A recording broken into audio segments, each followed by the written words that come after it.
Microphone check. Are we good? We live. Yo, what's up? What's up, man? What's up, everybody?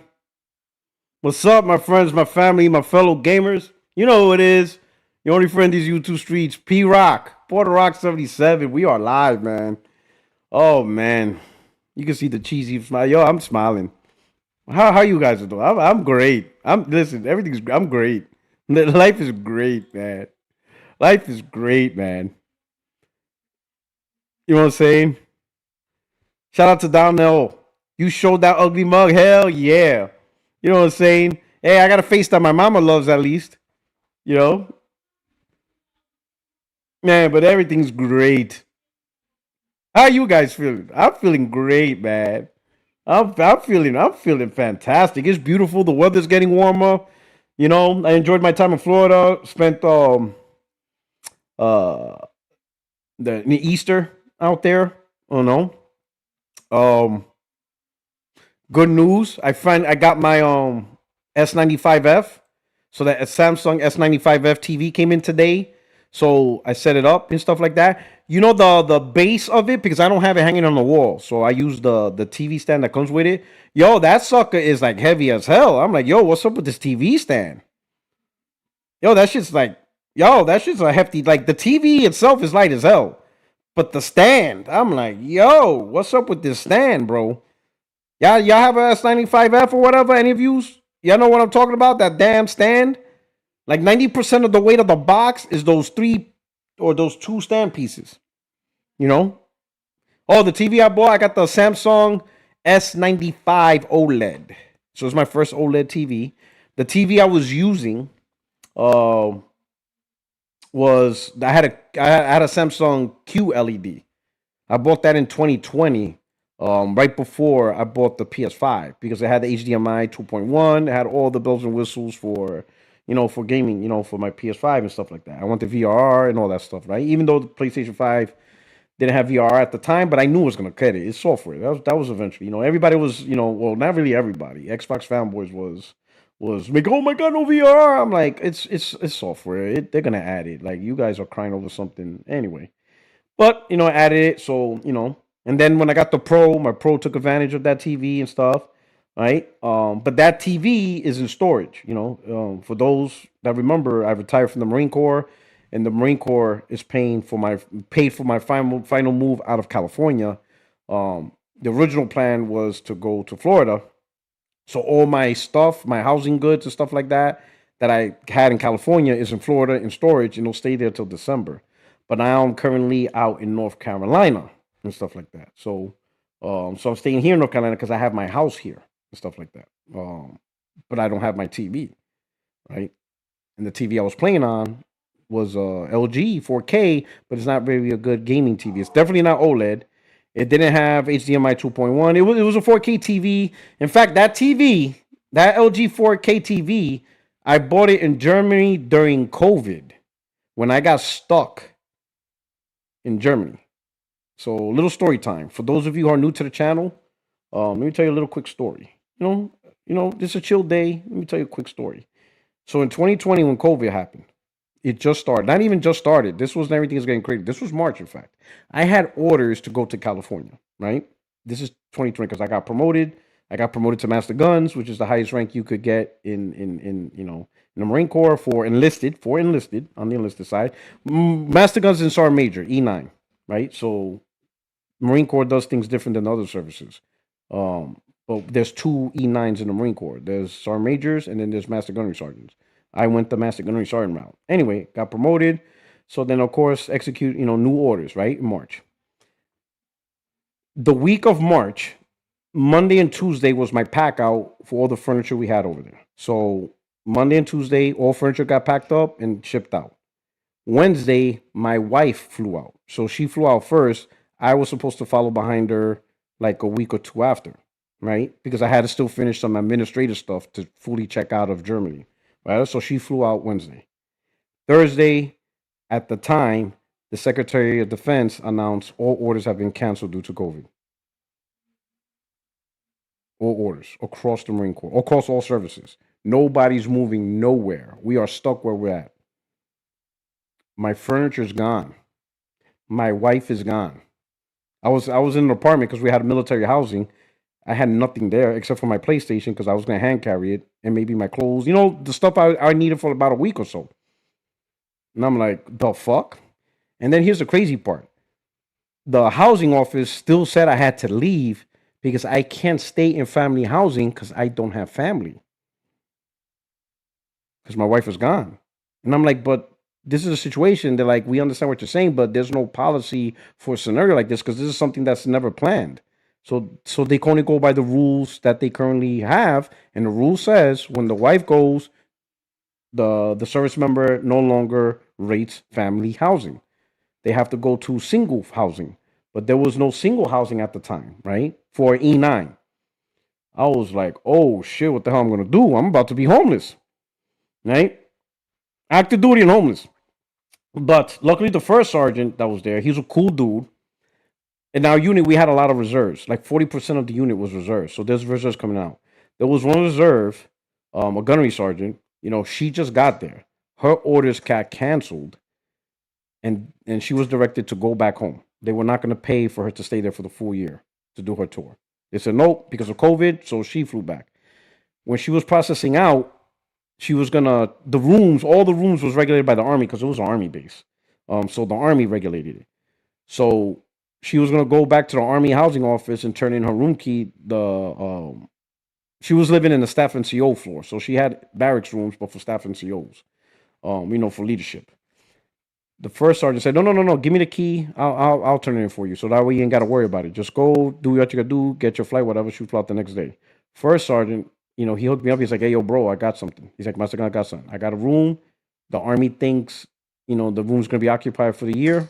Just stay there. It's staff and COs or whatever. I'm like, cool. I took it, and that's how I was able to get a room. Anyway, the reason why I'm saying that story is so now I got a room and I got my PlayStation. Guess what? I don't have. I don't have a TV. So I went to the PX and I just bought me this 40, I think it's 43-inch LG 4K TV, but it's for the PS4. So 60 frame, 60 hertz. I didn't have to worry about HDMI 2.1 whatever. It was perfect. Hell, the PlayStation 4 is not even 4K, but it was cheap. It was like two something. It was like $280. 43 perfect, and we were on lockdown and we had a remote work. So nobody was allowed to actually go to the office. Only certain people were allowed, but they kept it down to like 3 people per floor. Because I worked on the second floor. That's where the communications floor was at. Only 3 people went to work. There was like about like 150 of us. Only 3 people showed up to work per week. Everybody else had to work from home. So I'm literally in my room as of like the fourth week of March all the way out to July. And here's the crazy part. I didn't have much work to do because a lot of the operations stopped. So all the things that I was in charge of got put to a halt. So all I did was, Beachbody P90X because the gyms were closed. We were not allowed to do gym, whatever. So I would wake up, I would send the email just to check in to show that I'm alive. So because that's how we kept track of the morning report, accountability of all people. And I would just look at, I wake up, I would work out. That's when I discovered the Beachbody app. So I was actually doing Insanity Max. So I would do Insanity Max, 30 minutes. Yo, that shit was breaking me off. I would take a shower, go to sleep for like 2 hours. I'll take a quick nap, wake up like around. So I would wake up like around 6, check in, do my workout, take a shower, go back to sleep like around 8, take a nap, wake up at 10, make me breakfast, right? Check email to see if anything happens. Of course, nothing happened because there was nothing going on, at least nothing major. And then I would like play PlayStation or I would do like a podcast or something. That's it. That was my life for like 5 months, 6 months. Stuck in a room. And then call my wife, whatever, but it was crazy. Anyway, so that was the TV I had. And then when I came here, I gave it to my daughter and she kept it. Now she has a better TV for herself, but she just watch movies, whatever. But that's the TV I'm using again. And I'm like, nah, I can't be doing this. Especially with my PlayStation 5 Pro, I'm like, nah. So I got the S95F. I just installed it right over here. My room's a little bit of a mess because I'm trying to get this back. This is going to be not just my man cave, but my work office. So I'm setting a lot of things up to optimize as a work office, whatever. I got a file cabinet now because there's a lot of paperwork I got that I have to reorganize and get it organized. Got my printer, shredder. I bought a simple TV stand with LED lights. I didn't even realize it was gonna come with LED lights. I must have missed that part. But it was real simple. I didn't want one with like drawers or whatever. I got a 55-inch S95. I know a lot of people be like, you gotta get a 65-inch. Like, listen, I know some people keep saying that, but the thing is, this is the smallest room in the house, and I do not like TVs where I feel like I'm on top of it. I like distance. And in fact, the TV. If some of you who've been following me a long time, this room here. Let me see if I can turn it off. Let's see if I can turn it off. There you go. This room, if you all recognize it, this is where my podcast started. You could tell by the color, whatever, and stuff like that. In fact, let me see. I'll check this. See, there's the TV right there. That's the little stand, real simple. You know. In fact, that wall that you see behind me, that's the wall that I had a little whiteboard, and I did a whiteboard thing. So if you know, you know what I'm talking about with the whiteboard. I had a whiteboard hanging in that wall, and I used to like break down the numbers on that sucker, right? So if you know, you know, right? Um, did I delete? Oh, I didn't mean to delete. Yeah, I didn't mean to. There we go. But if you know, you know. But that was the white, that was the whiteboard I had right there. Anyway, but this is my man cave. And this room is pretty small, right? I don't even know why they call it a bedroom because my house is described as a 6-bedroom home, full bathroom, but they count this room as a bedroom. I'm like, maybe for like a baby as a nursery room. So this I really consider this a den more than anything else. But technically they call this a bedroom, but it's really small.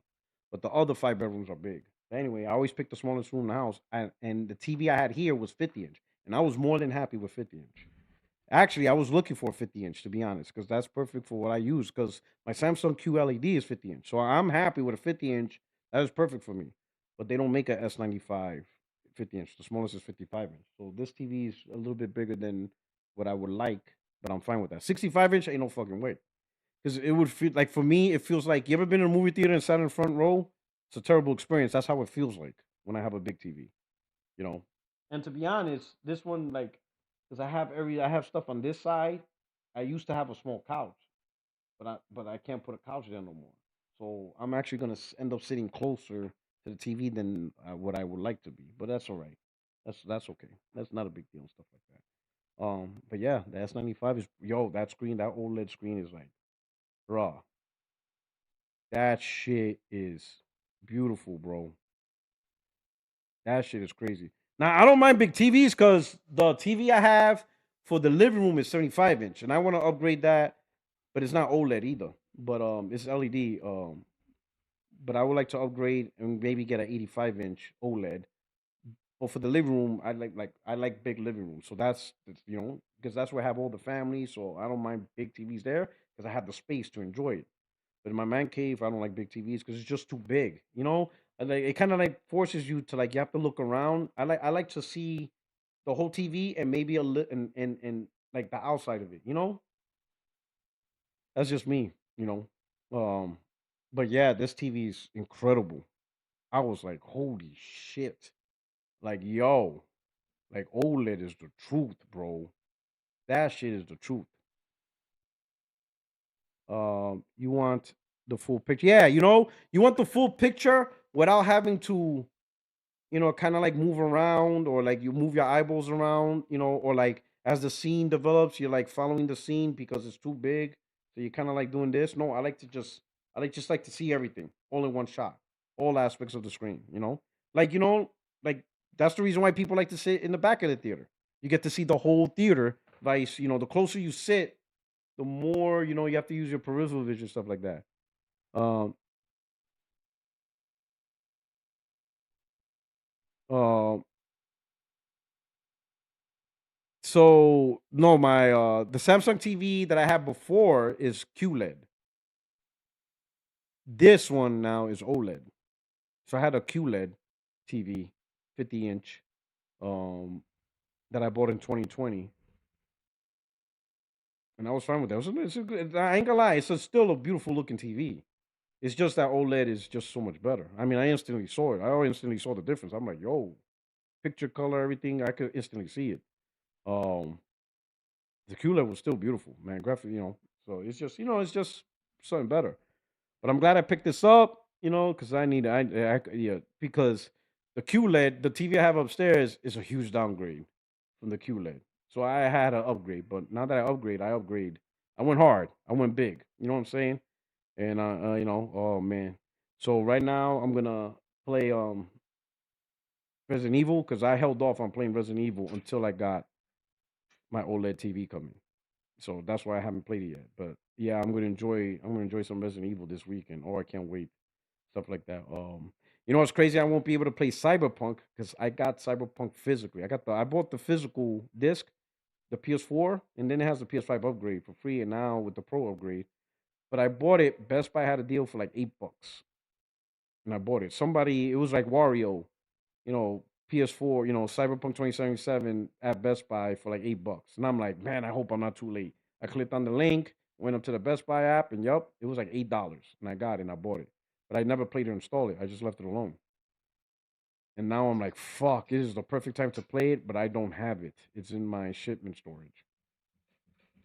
Yeah, I got PS Plus. No, I don't got extra or premium. I just got essential. I don't pay for um extra or premium.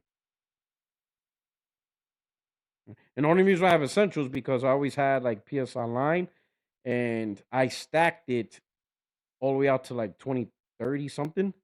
Because back in the days, if y'all remember, the online first launched at $50, and then during Black Fridays, that thing used to go down to like $20, $30, $20, $25. It was cheap. It was cheap back then, right? I knew eventually they're gonna raise the price. I knew it. When it was at $50, I knew eventually it's gonna be 60, 70. So the good thing about that was you were able to stack. So like every Black Friday I would buy like maybe 4 or 5 subscriptions for like $20. So I would pay $100 for like 5 years and stuff like that. 2018 was the last time I paid for essential, whatever basic when I was called essential for like, and I paid like $28, $30 plus tax. So it was around $30. Since 2018, I pushed it out to like 2030 something. So I haven't like paid for, I mean, I paid it all up front. But when you think about it, at $30 since 2018, and then with the price hikes and all that stuff, like, and inflation, it's pretty much pennies. Or it's all the way out to like 2030 something. I think I'll have essential when the PlayStation 6 comes out. Or deep into the PlayStation 6 gen. So you see what I'm saying? So now the question is, when it does finally run out, would I renew? Probably not. I probably won't renew because I don't really play online as much anymore. You know, the some of the free games are good. I mean, some of the free games were okay and stuff like that. But I don't know if I would pay $80 a year or whatever, um, just for free monthly games. Especially when I have a huge backlog. If I do see it for $30 or less, then I would do it. Like I'm not paying no more than $30. $30-ish dollars I'm not paying for. It's essential. I'm not paying no more than 30. That's just not happening. I'm not paying 50 or 60. I'm not doing that. Because again, the big benefit of it is the online, and I'm not using it. I'm not really playing online games like that no more. If I was playing online games, then yeah, of course, but I'm not playing online games. So anything more like I would probably pay 30 a year for the monthly games, right? Okay. It'll be all right. But besides that, in the cloud saves, I really don't use the cloud saves as much. Like I'm not, it's not really that big of a deal. Even though I think it does kind of suck. That I admit that it's kind of stupid that they put the cloud saves behind the paywall when you're no longer allowed to save your save files on a thumb drive or whatever. The PS4 you were able to put your games on thumb drive or a hard drive, disk drive, whatever. But the PS5, because of the security, you can't download your saves no more. You have to use the cloud. So that kind of sucks that they locked you out of saving your file, but they locked cloud saves behind the paywall. So it's like that's kind of, yeah, that's kind of bullshit. You know what I'm saying? Like, if you're gonna lock cloud save by the paywall, at least provide an option where you can access your save, for free on your own. You shouldn't have to pay to access your save file. You know. I don't know if they did that for security reasons, stuff like this. I know Xbox did that, during the Xbox One. But I don't know. Let me hit up some super chats real quick. All right. Downell Brown. Appreciate it, brother. He says, I'm talking about the mug you showed in your video today, that New York one. Bro, you better relax your mouth. You better relax your mouth, right? I don't know why you're talking trash. That mug is beautiful. Right? That mug is beautiful. It's gorgeous. He's talking about my New York coffee mug. I thought you meant my face. He said I'm talking about your he's like, I'm not talking about your face. I'm talking about that stupid ass New York mug. You know. That's another thing, man. I miss all my coffee mugs too. That's all those great coffee mugs I had. All of my mugs are in storage too, man. I have some great one. My Thanos mug. I feel so lost without some of my stuff. You know? Appreciate you, brother. Glassdoor Gamer. Hey, how's the volume? Oh no, am I too low? Okay. Too low. Was I too low? I think I was too low. How am I sounding now?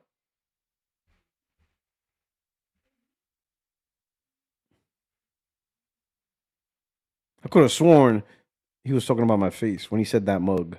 No, he was literally talking about a mug. Okay, all right. I raised it up a little bit. I had the thing. All right. Glassdoor Gamer. Yo, Glassdoor Gamer is going ham on Twitter. He's killing these PC fam. Yo, these PC fanboys set themselves up. Like, yo, he said PC gamers are threatened because the only thing good about PC gaming was the visuals, and consoles are catching up. PS6 is going to narrow the gap. You know what? I'm gonna talk about that in a few minutes, because the whole Cyberpunk 2077 thing. This whole thing had me thinking about a couple of things, which is what I want to talk to you guys about and have a conversation. All right. We got CEO Kratos. Thank you for the super chat. This podcast is the PC version with the Puertorriqueño mod and DLSS 5 on it. Yeah, there's a PC version. Yo, oh man, shout out. But before I start my conversation, I want to first say I really appreciate you guys for rocking out. Thank you for showing up to the live. I hope it's enjoyable. Really, really appreciate you guys. If you don't mind, please hit the like button. I'll truly appreciate it. That help with the algorithm and get more people in. Hopefully, we could get the community, the chat community, bigger and stuff like that. So getting new faces and just people is always a welcome. And please share it out if you can, if you choose to. And then also membership is available if you choose to support the channel. But most of all, I really appreciate you guys just showing up and just enjoying the content. And I hope I do a good job of providing entertainment, here on your Friday night and stuff, right? And if you're new to the channel, this is your first time checking this out, welcome. Really glad that you're here. Hope you stick around, and if you enjoyed the show and you want to see more content, don't forget to hit the subscribe button, notify the little bell and all that stuff. And hopefully I can see you every Tuesday, 8:30 p.m. 60 Frames Not Lag podcast is 8:30 p.m. Eastern time. And then of course Fridays at 7 p.m. Eastern time, right? So please hit the like button. So you saw my last video. A lot of people enjoyed it. A lot of people enjoyed my last video. And it's just funny that literally PlayStation gamers did nothing. Like, you literally had Watergate all over again. This was Watergate. You remember Puddlegate? This is Watergate, but for no reason, right? All because one account named King Console. And the crazy part is, he's not even he doesn't even do console wars. Like, I checked his account. I'm like, I never seen him before. I'm like, where's this guy came from? I checked his YouTube channel. Just a normal dude. Like, even on his channel, he has enjoying life and shit. This guy does not do console. In fact, most of his content is primarily just showing PS5 screenshots and videos. That's it. He's just enjoying his PlayStation 5 Pro. PlayStation 5 Pro. He's just enjoying his Pro. So when he plays a game, uploads a video, hey, check this game out, look how it looks. The funny part is, he is exactly this is why I'm gonna call bullshit on the people who hate fanboys. I call bullshit on all of you. You guys are fucking liars. You love this fanboy shit. Love this shit. All right? Especially those of you who can't stand PlayStation fanboys. You are a liar. You are a liar. Absolute liar. Because King Console is literally the type of gamers you said you wish gamers were. That just don't console war, just enjoy gaming. He's literally that. And look what you did. You false community noted him. You called him a fanboy. You told him he's console warring. And he only did what he always does. He just posts things from his console. He's just enjoying the games he's playing on his console. He doesn't talk bad about Xbox. He doesn't talk bad about PC. He doesn't do none of that stuff. He doesn't partake in lies or manipulation. He doesn't do anything like that. All he does is, hey, he's playing the game on PS5 Pro, uploads a video, shows, hey, check this out. Things that he sees that are nice graphics, nice details, and all that stuff. That's it. That's all he does. Doesn't talk about Xbox, doesn't talk about Nintendo, doesn't mention, doesn't talk about corporate profits, doesn't mention PlayStation's like, the number one selling console, everybody sucks. He doesn't talk about Helix sucks. He doesn't do any of that. He's enjoying his PS5 Pro. The very thing PC fanboys, Xbox fanboys, Nintendo fanboys claim they want to see. And they hate about PlayStation Nation. That PlayStation Nation is just full of fanboys and, cucks and whatever. That they can't just enjoy gaming. They just want to see people enjoy gaming. Well, that's what he did. And y'all went after him. And it blew back in your face because you guys were dummies. Because you guys are as much as a fanboy as anyone else. That's the truth. Listen, if you went after that dude and you didn't at least apologize and retract your statement, then you're a fanboy. You're a fanboy. You're one of us. Listen. I know who I am. I told you, I'm the console warlord. I'm the goddamn, commander in chief of this shit. I absolutely know what I'm doing. I absolutely know I talk shit. I absolutely know I antagonize. I absolutely know all that stuff. But even I have my limits. Like, I don't lie. There's certain things that fanboys out here are much worse. Like, listen, there are much worse fanboys than me because they purposely lie. They misrepresent information. And they don't realize, or maybe they just don't care, that misrepresentation of information could screw somebody over. And we have people that done that. I'll even say like Paris Lily. I'll call his name out. The only issue I ever had with him, not on a personal level, but the one issue I had with him was his Cyberpunk statement when he said that the consoles was fine. That's my only issue. Him being wrong about Xbox keeping exclusives or PlayStation going day one on PC, that's nothing to be mad at him about. He's just making an assumption and he was just wrong. Really, that's just how it is. A lot of those conversations ain't really something to be mad at people. He saw information and he just interpreted it the wrong way. He saw things that he interpreted the wrong way and he just made the wrong bet. That's all it is. That's not a problem. Him guessing, him being wrong about, Xbox having exclusives, that's nothing. He's just wrong.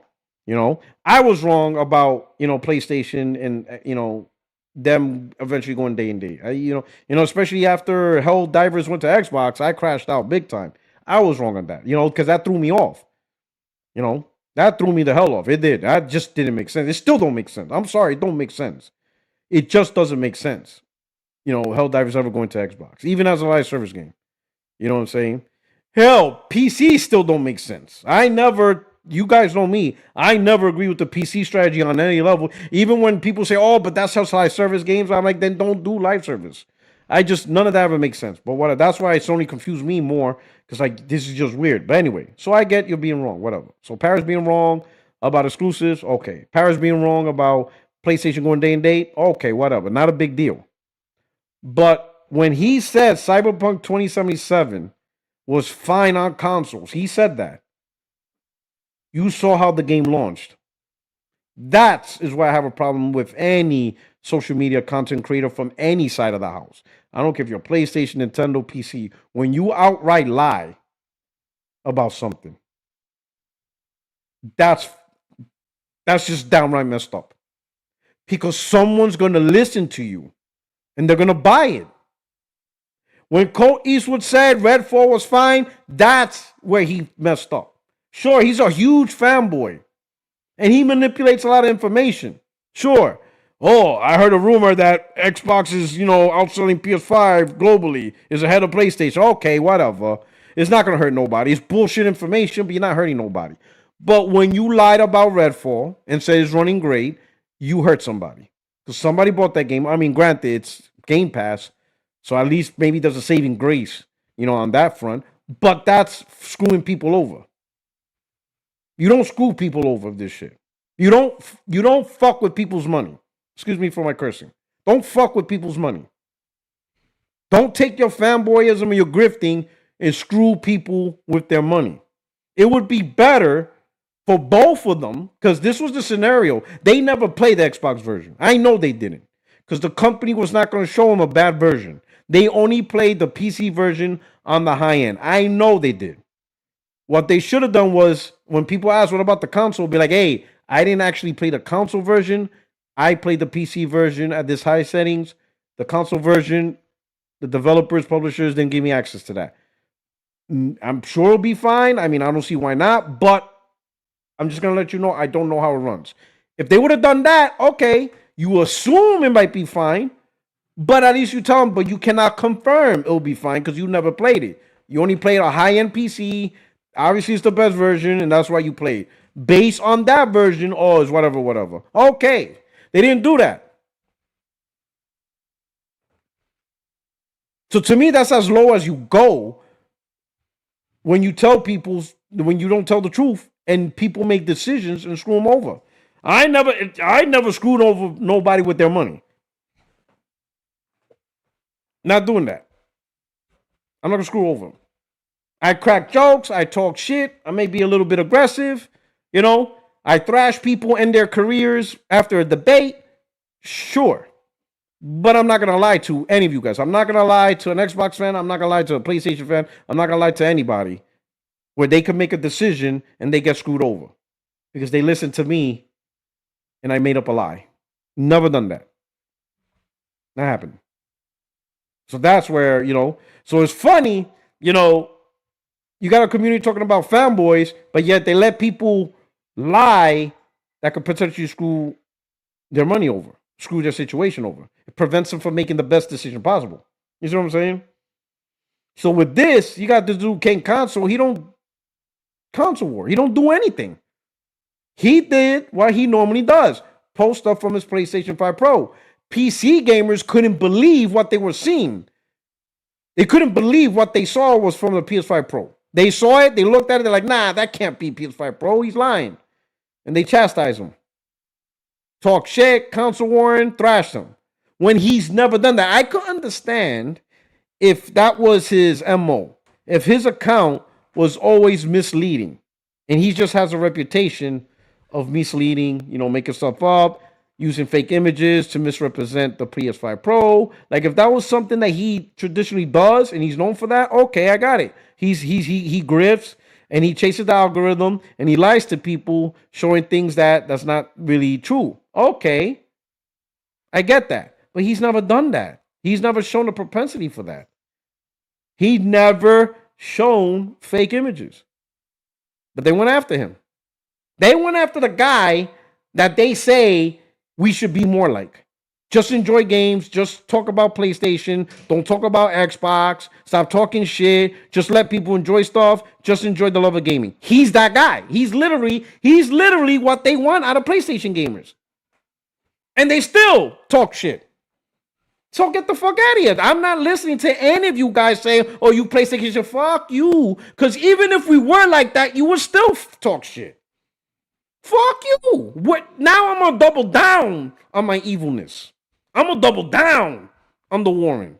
Because there's no point into throttling back. You still talk shit. You just want us. You just see the truth is this. This is the truth from these fanboys.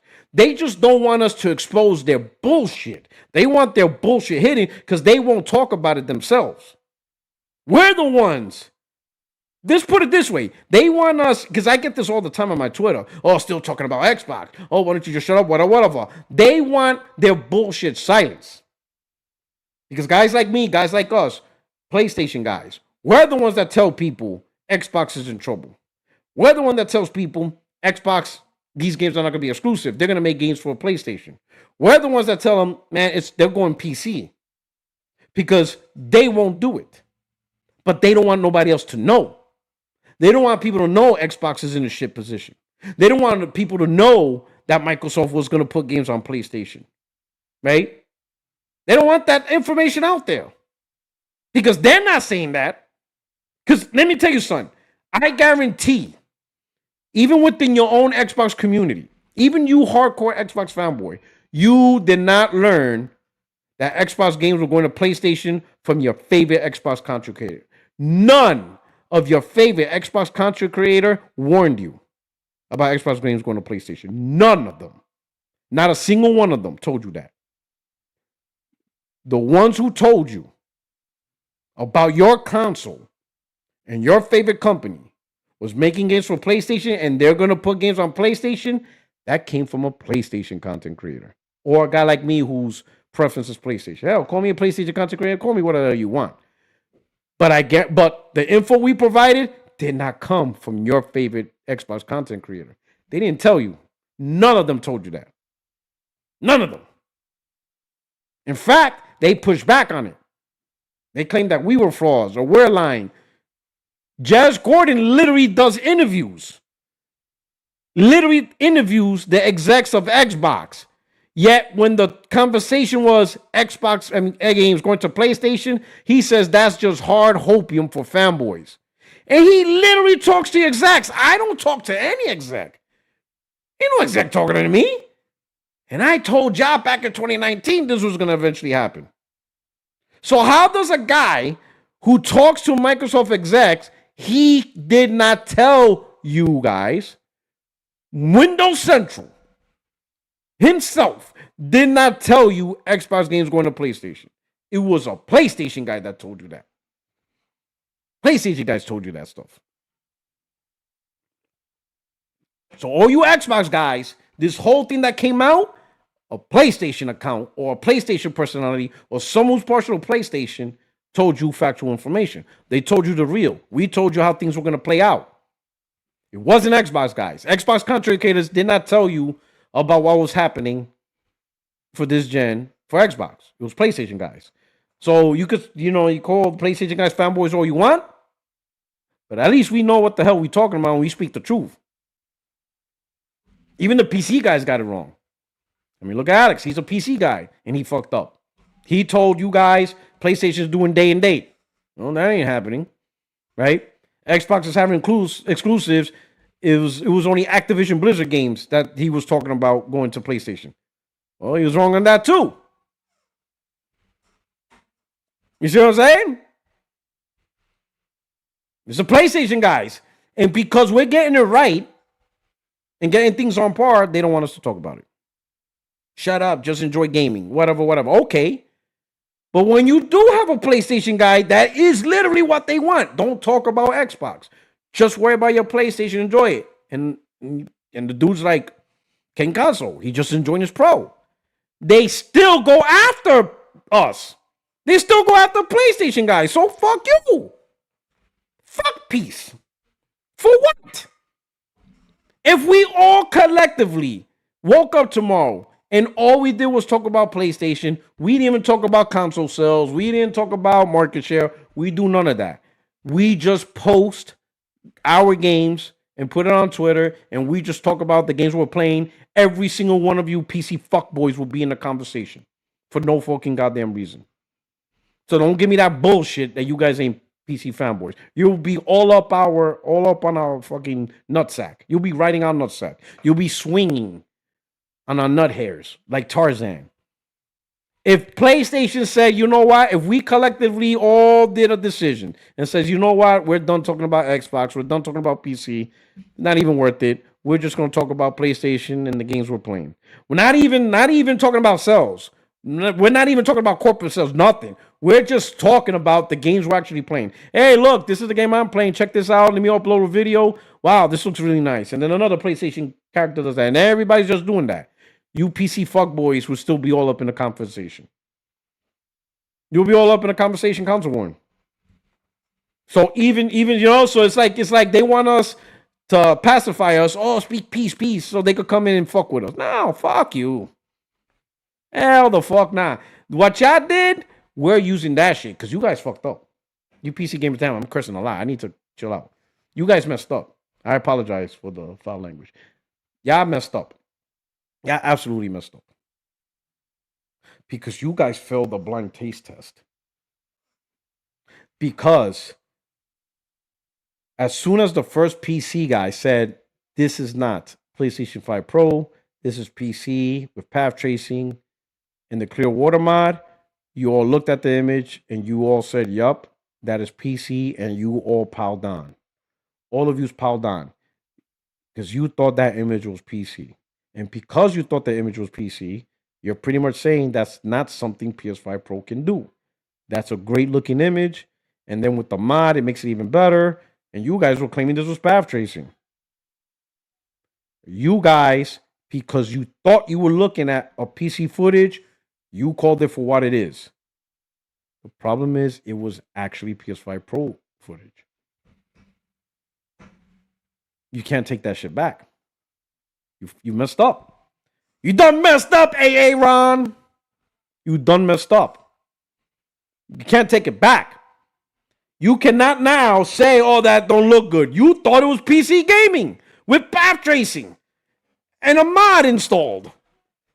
You literally co-signed that the PlayStation 5 Pro has PC level graphics. And you guys couldn't tell the difference. You guys could not tell that it was a console. That's how good it looks. So all that stuff like, oh, I could build a better PC, that don't look good. Nah, we know the truth. All you PC guys are only talking trash, downplaying it because it's PlayStation. But when you don't think it's PlayStation, and you think it's PC, your true colors come out.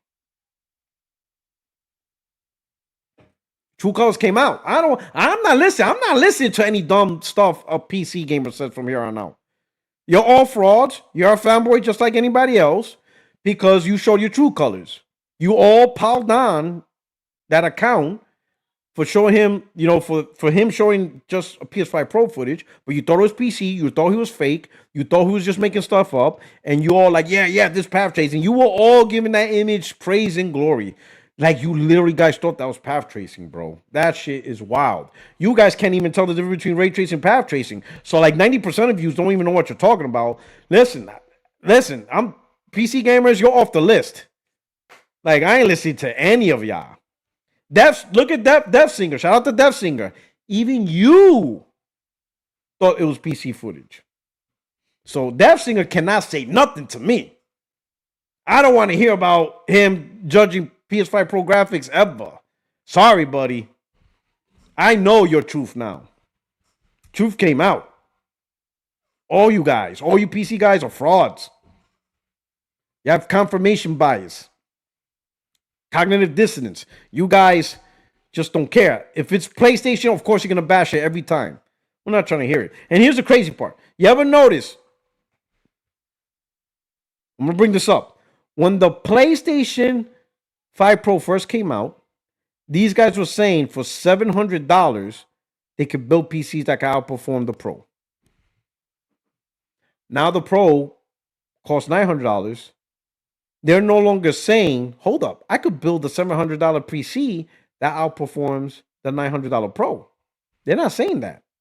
They bumped up their value and now saying that they could build a $900 PC that could perform the Pro. Why didn't you just stick with the $700 PC? If you were already able to build a $700 PC that could perform the Pro, why did you raise your price? Wouldn't it have sound better still saying you can build a $700 PC to outperform the $900 Pro. Why did you guys raise the bar on price? I thought you guys were able to build $700 PCs that outperform the Pro. Why you added the extra 200? Why not stay at the 700? Because they were full of shit. They were full of shit.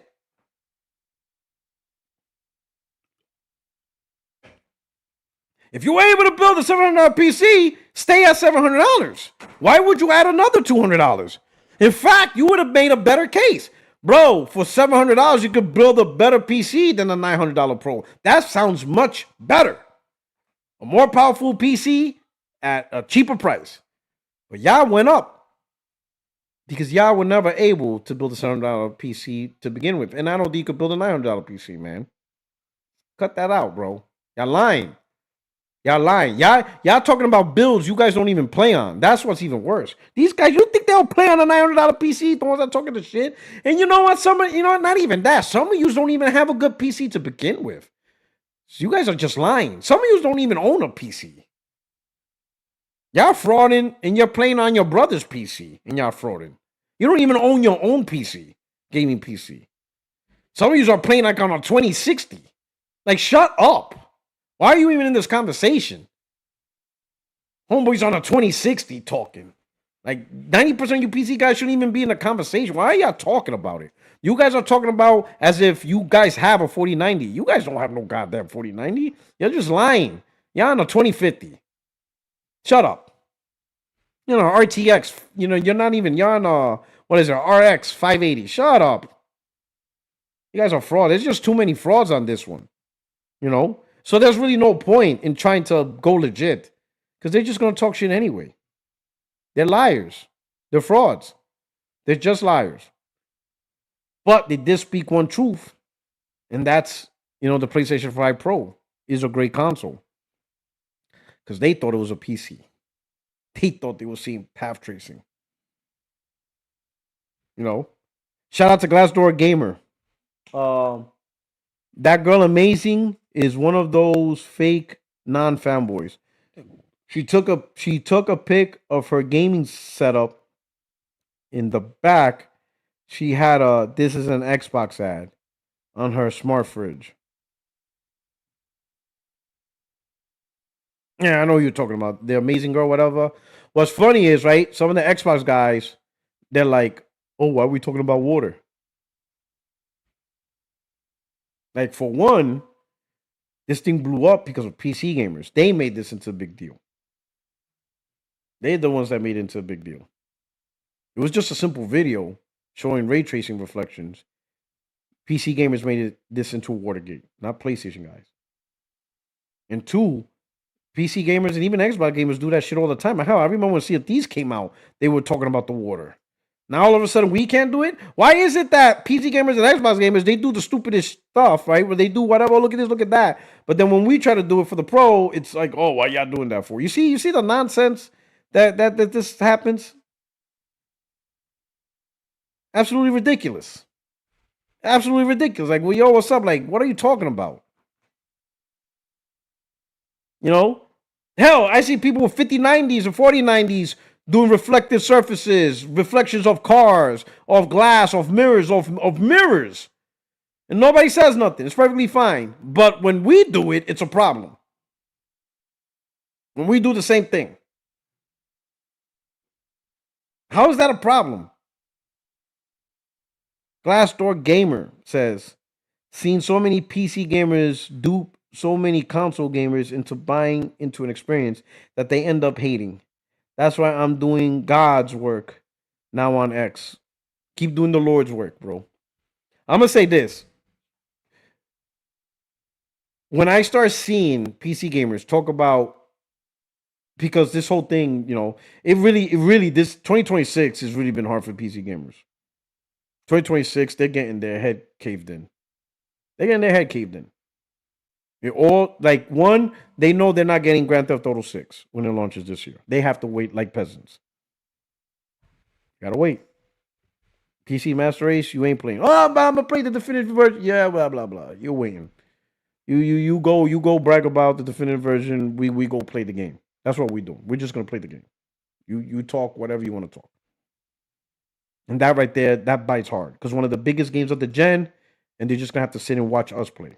Or get a PlayStation 5. One of the choice. If you have an Xbox Series S, God be with you.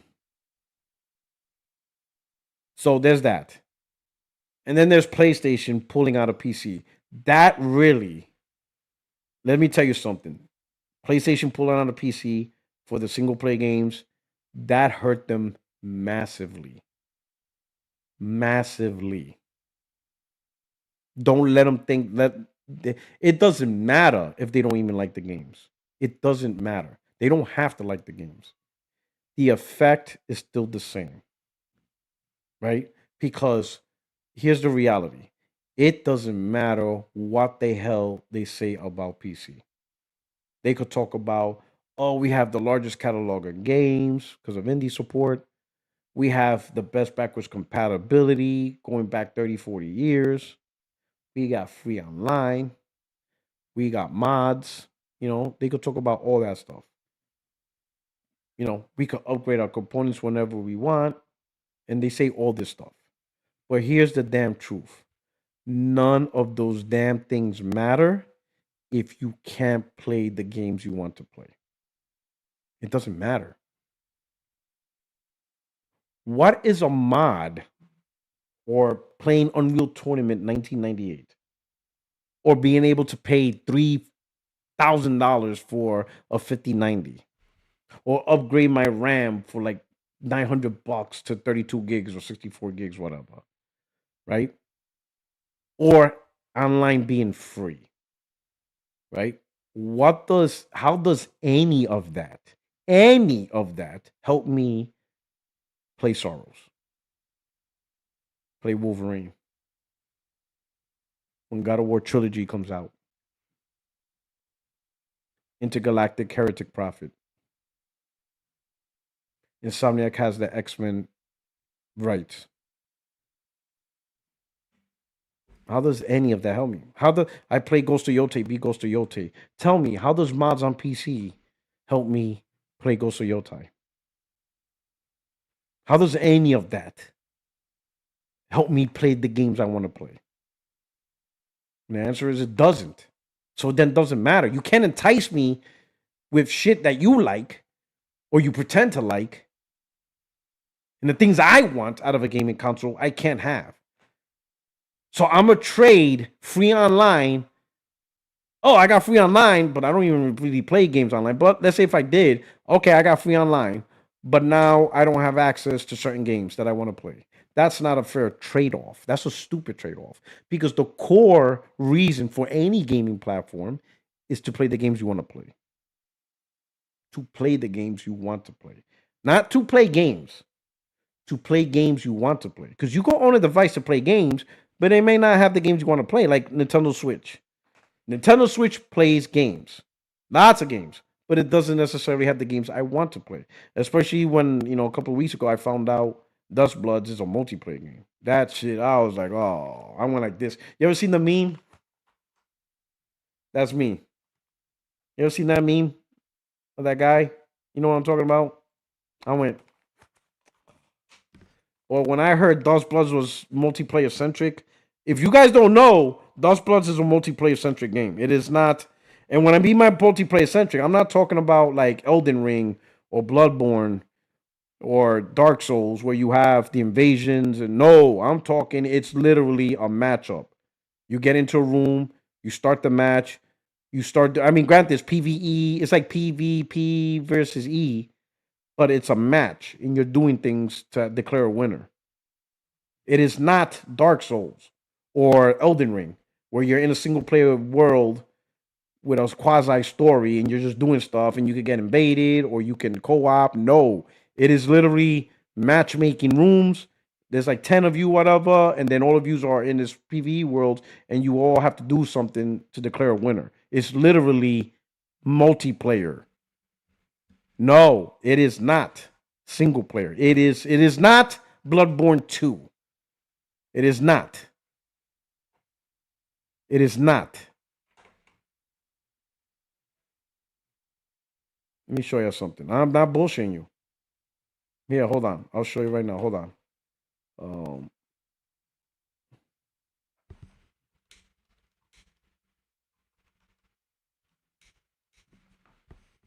hold on.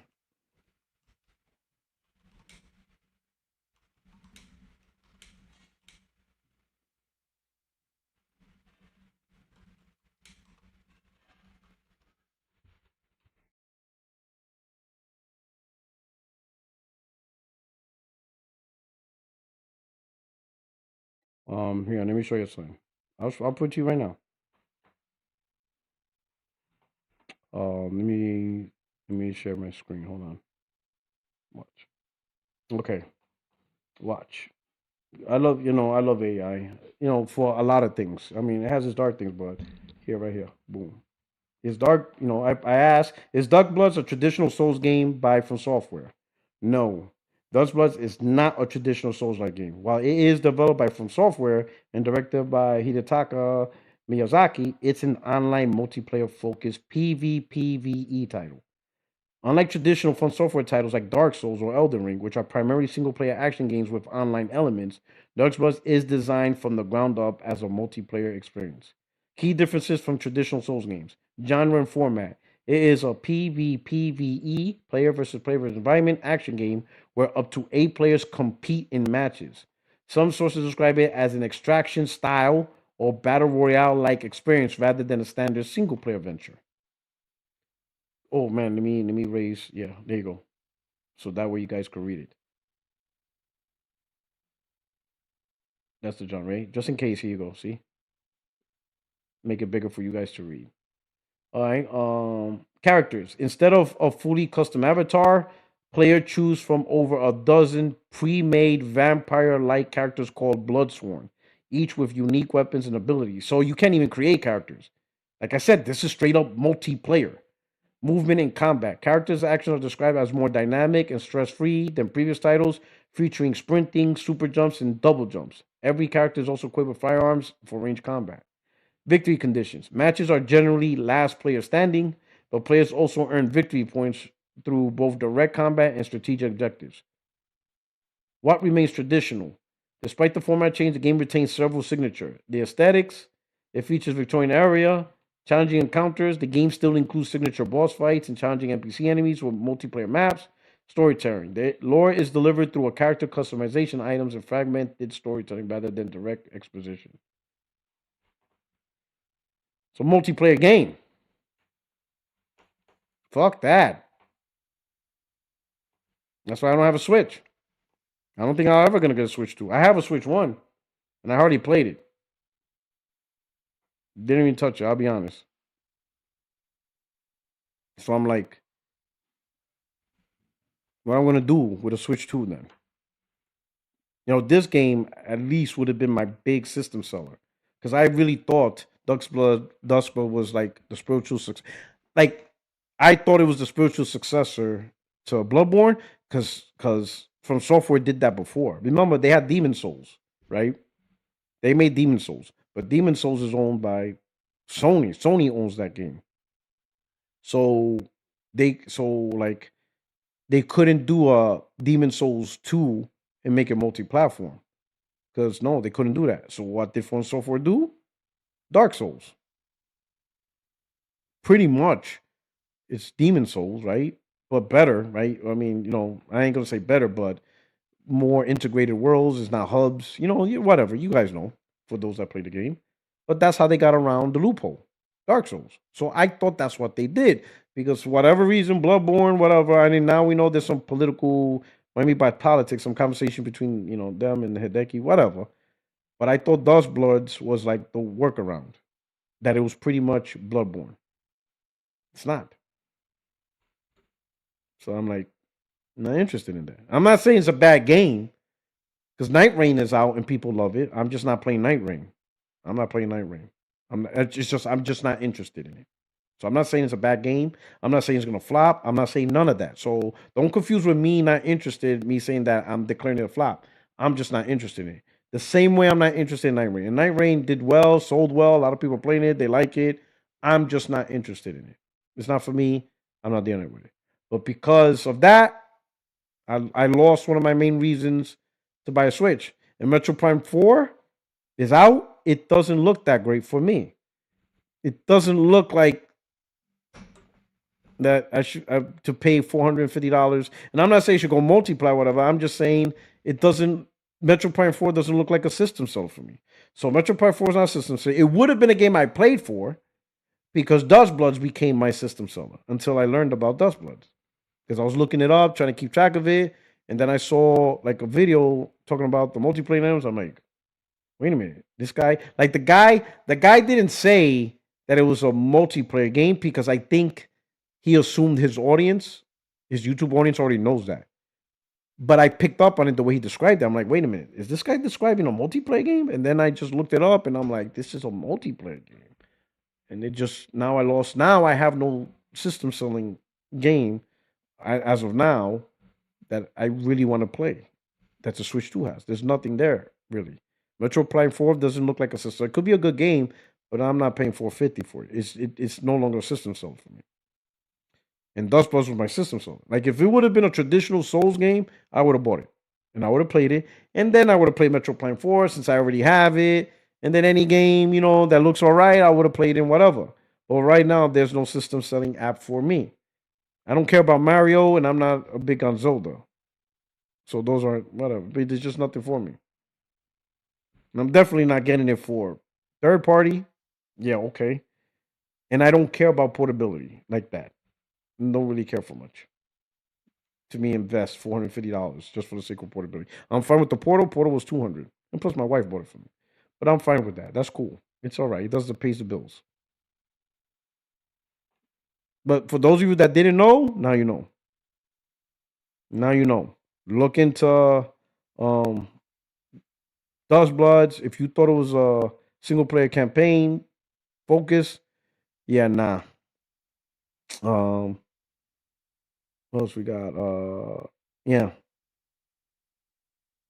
not focused at all. But anyway, back to the PC guys. Man, you guys, thank you. Like I said in my video, and I'm gonna say again live, and we all gonna say it. Thank you so much for what you did. Thank you for your service. Thank you for simply making the PS5 Pro look good. What you guys did is beyond what any PlayStation centric person I could ever do. There's just nothing we could do without that. It's just how it is, right? We appreciate that. Let's check out a little clip from Doc Dark. Let's check this out. Let me go switch this out here. But this is interesting. Let's see what Doc Dark had to say. I promise you right now, 90% of PC gamers, if I showed you a game playing on a PS5 and I showed you a game playing on PC and I took away the FPS counter, you wouldn't be able to tell which game you're playing, what you're playing on. I guarantee you wouldn't. I tried to troll my youngest son. I told him he downloaded Apex Legends on his PC. And I said to him, why are you not playing it on your PC? Why are you playing it on PlayStation 5? And on his PlayStation 5, he was getting 120 hertz. 120 frames is what he was getting Apex Legends on his PlayStation 5. And I said, play it on PC, because he's got a 1080p monitor that's connected to his PC and his PS5. And the 1080p monitor is 144 hertz. Now on the PC, which is the Walmart PC that I gave him, Apex Legends runs everything on high at 144 FPS. Now I'll be honest with you. When we're looking at the games, I don't know what settings the PS5 is running it at, and I don't know what game. Obviously, I know the settings that the PlayStation that the PC is running it at. Visually, it looks the same. Visually, to me and him, we can't tell the difference. The difference is that on the PC, it runs at 144 frames, and on the console, it runs at 120 frames. But here's the deal: if it wasn't for that number, but here's the you guys know it because. So I'll say this. He only knows those numbers because he knows PlayStation's 120, because he knows the numbers. And then he knows the numbers. But 144, 120, you're not gonna be able to tell the difference playing it. I guarantee if we, like the same way he's telling 90% of PC can't tell the difference. If we took two screens and say, hey, one of these, there's 5 screens. One of these is 144 hertz. The rest is 120. Pick the one that's 144. He's not gonna be able. The odds of them is it's gun to the head. They'll there's no way to know. It's the margin's too small. 144 frames, 120 frames. That's like a big difference. Like like it's kind of like how can I put it? All right, you take a car, right? One car is driving, you know, 30 miles an hour. Another car is driving 50 miles an hour. You can tell the difference. You can tell the difference between being a car driving 30 because you're like, it's residential, and then you're on 50 miles an hour. You're on a highway, maybe. You could tell the speed difference. But if you're, let's say, like on a plane and it's 500 miles an hour, and you go on another plane and it's 600 miles an hour, you're not gonna know that 100-mile difference. You're on a plane, that extra 100-mile difference, you're not gonna tell because the speed is so fast that you're losing the perception. So you know, at those frame rates, you're not gonna tell. Now you probably could tell the difference between 60 FPS and 144 frames and stuff like that. Yeah, sure. You're gonna have to like double, triple. Like the higher the number goes, the bigger the multiplier has to be. We wouldn't be able to tell the difference either. Yeah. I mean, so he's right. He's being honest. So he does two. Remember, Dog has a formula. Excuse me. He has a formula: two truths and a cap. So I don't know if this is second truth or the first truth. If this is first truth, he'll do one more video. This is truth, and then he's gonna cap. And that's why a lot of people get confused about him because it's depending on which video you see. Some people are like, nah, Dog's legit, and other people are like, nah, that dude's a fanboy. Depends on what video you see. He does two truths. Two of his videos are true. One video's a cap. You have to figure out which one is which. It's brilliant. I gotta admit, it's a brilliant system. Shout out to you, Doc. That's a brilliant system because you confuse people based on what video. Like unless they see every single video and they figure out the rhythm, there's no way to know where you stand. And he confuses a lot of people. It's hilarious. It's pretty hilarious.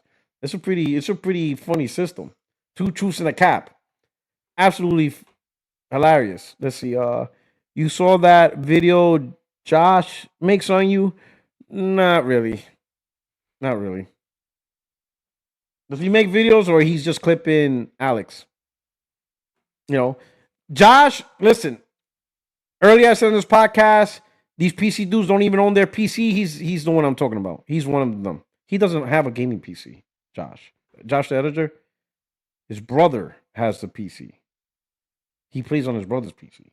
So you got these PC guys talking shit and they don't even own their own PC. Like, bro, at least fucking, excuse my language, at least step up and get a gaming platform, man. You talking about all this PC stuff and you don't have one?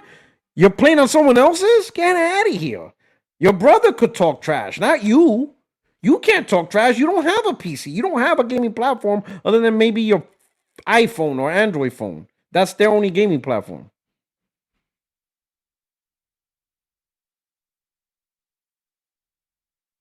He plays on his brother's PC. He said, and how I know is because he said it live on the podcast. Not on the podcast, on the debate, that 8-hour debate. He said it. He talked about his brother's PC. He didn't talk about his PC. He talked about his brother's PC. Your audacity. Him talking trash. You own a PC? Come on, bro. Get out of here. Like, stop playing. Stop playing, bro. I ain't trying to hear that bull. I ain't trying to hear that nonsense. Let's see what this is going on. Y'all guys seen this? It says right here. Pete Hines says Bethesda isn't part of something genuine or authentic at Microsoft.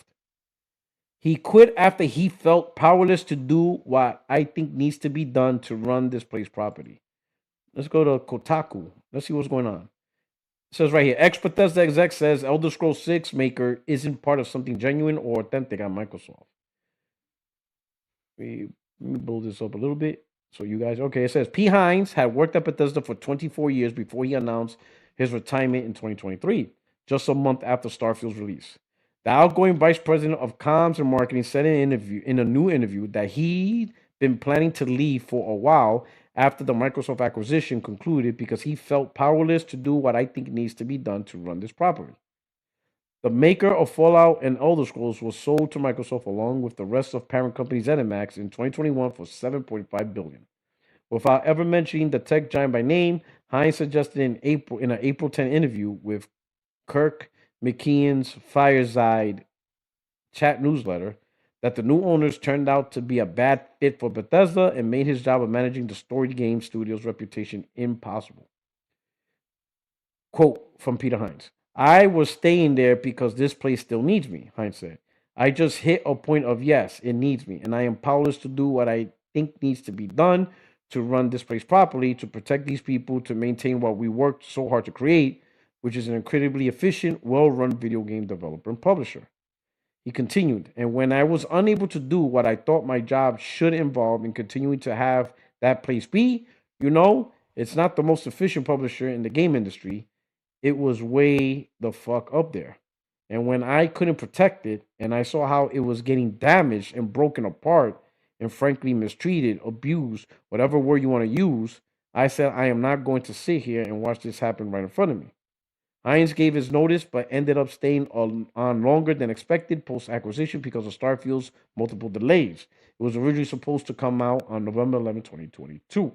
His departure ended up landing right around a pivotal inflection point for Xbox with the disastrous launch of console exclusive Redfall early in 2023 and the news that some first party games would start getting ported to PlayStation 5 the following winter.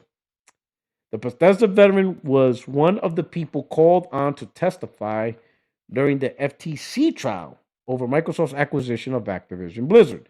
Hines had circulated an email internally complaining about Call of Duty remaining multi platform while Bethesda games were forced to become Xbox exclusives.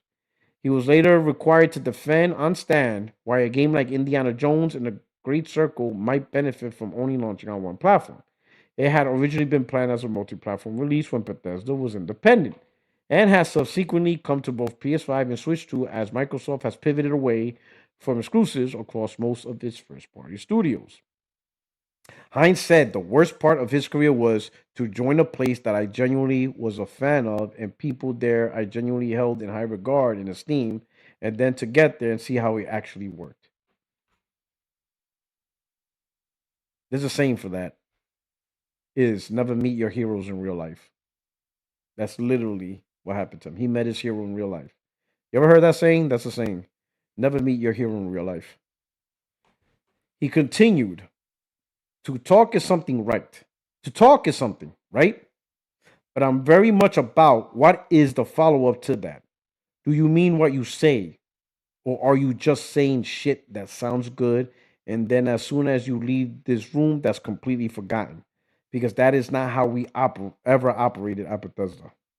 Hines, who joined Bethesda on the ground floor right out of college, helped it with guides for its games and rising through the ranks to later be presenting its games on stage at E3.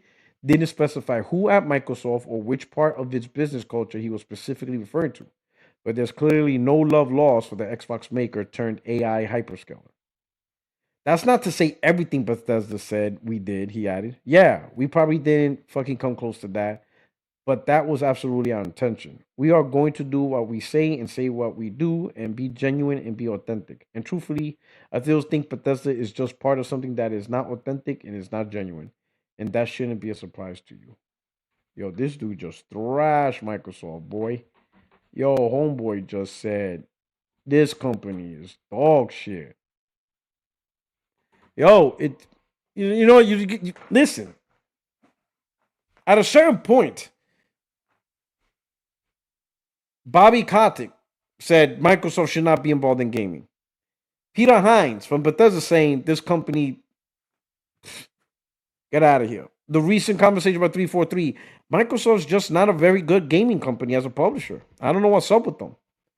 I think the problem is they treat gaming no different than the way they treat their software productivity section, like the way they treat their department for Microsoft Office and Microsoft Project and Office 365. Because software engineers, they get hammered. They get treated like shit. They get hammered. They go through their agile process. They go through their week, sprints and all that, and they get hammered. And I think Microsoft has that IT type mentality. So for those of you who work in IT, you guys know what I'm talking about. Please mention some stuff in the comments and stuff like that. But IT guys, software guys, all that, they get treated like crap, whatever, right? And I think Microsoft treats their software, their gaming software developed and all that the same way. They just look at them no different than a software guy developing or improving Excel or something. And I think that's the culture they have. Because you hear so many people saying Microsoft just sucks, man. They should not be part of this. That's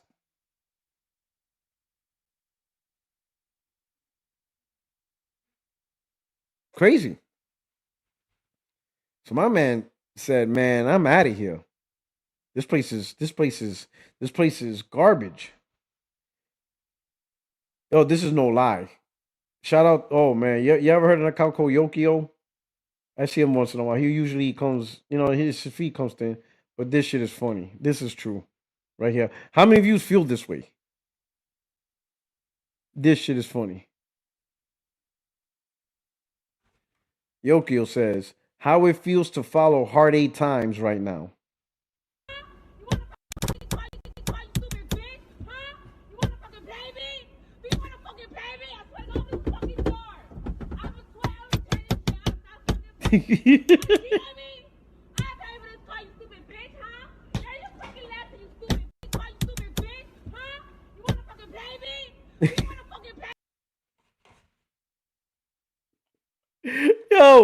yo, yo, I'm seeing, my timeline's getting flooded with PC gamers mentioning everything PC does.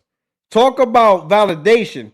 Oh, my PC got mods. Oh, my PC got old games. Check this out, PlayStation Pony. I got the mod that has the new Spider-Man brand new day suit. And they're like purposely putting it out there as if we give a fuck. Like, bro, some of the shit these PC gamers are saying has been around for decades. Oh, we don't have to pay online. Yeah, we known that shit going all the way back to 2002 when Xbox first mentioned Xbox Live, subscription. Y'all been mentioning that. Like, we know. We don't care. We don't care. And to be honest, you guys don't care. Because all you guys mentioning this now, you're only doing it because you lost PlayStation games. So you're trying to use some form of copium to say, well, I lost PlayStation games, but at least I got this. You guys don't give a shit about playing Unreal Tournament 1998. Like, cut it out. There is no way you're going to tell me you guys enjoyed Spider-Man 1, Miles Morales, Spider-Man 2, but you're not going to care when Spider-Man 3 comes out. Man, cut that bullshit out. No one cares. No one cares. Like, these guys, they're doing their best to remind people what you could do on PC. And literally, this, they're doing their best to remind what people could do on PC, and this is us right here. Like, we don't care.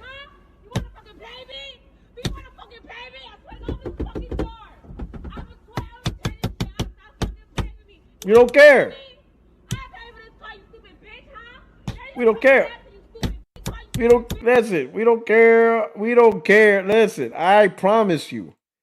PlayStation gamers, we're looking forward to Soros. We're looking forward for Wolverine. Yes, we're going to look forward to Grand Theft Auto 6 when it comes out. We're looking forward to Phantom Blade. And then we're looking forward to the future project. We can't wait till Intergalactic comes out. Like, God damn, waiting 7 years for a Naughty Dog game? You damn right we're going to play that Naughty Dog game when it comes out. We've been waiting 7 years for it.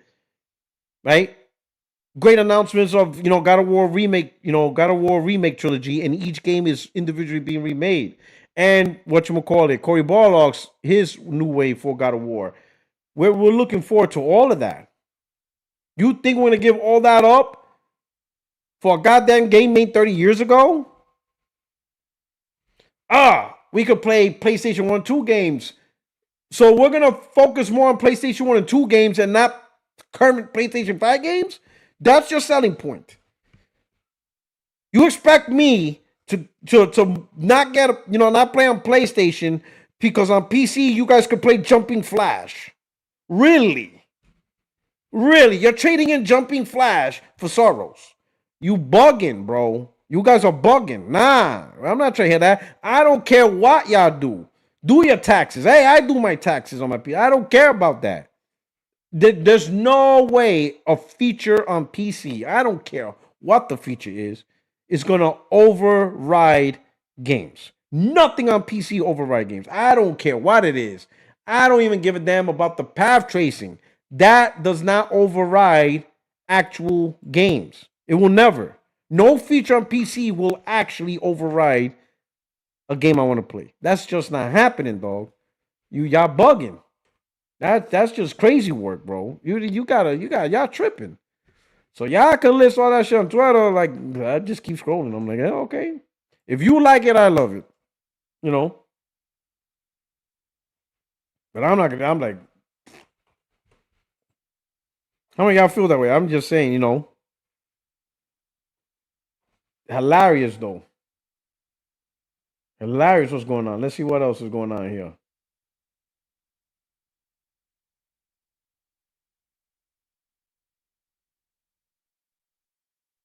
Let's see. I'm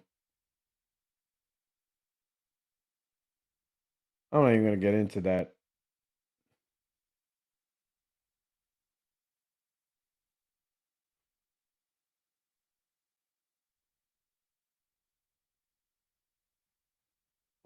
What's this about?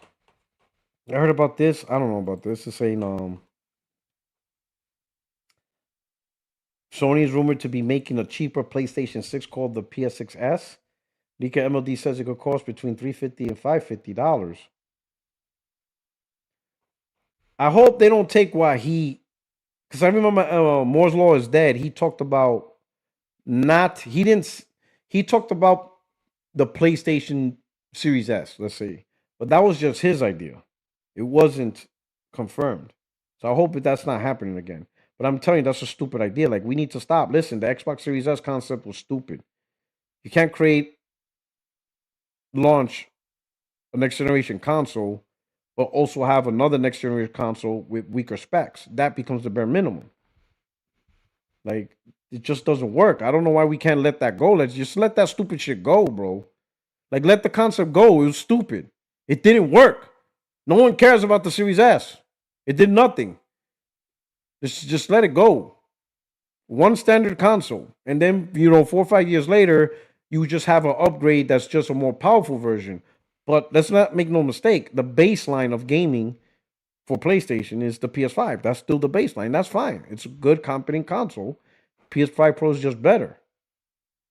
But don't launch a powerful console and then handicap it with a lower spec thing just to get a lower price point. Just don't do no weird stuff. You know. Let's see. Oh, shout out to wait, hold on, I'm messing this up. What's this? This is straight from Glassdoor Gamer. What are you clipping? Let's see what it says. Let's see, what's this clip? Project Helix sounds so much like the original vision for the Xbox. I was hoping that's what you would say. Yeah, exactly. Talk to me about that. Exactly. That's exactly right. I had the exact same reaction too. And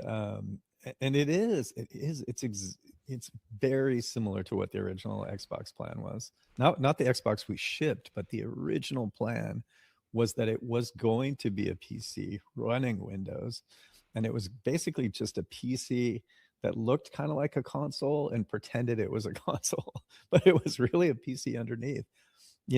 Project. I mean,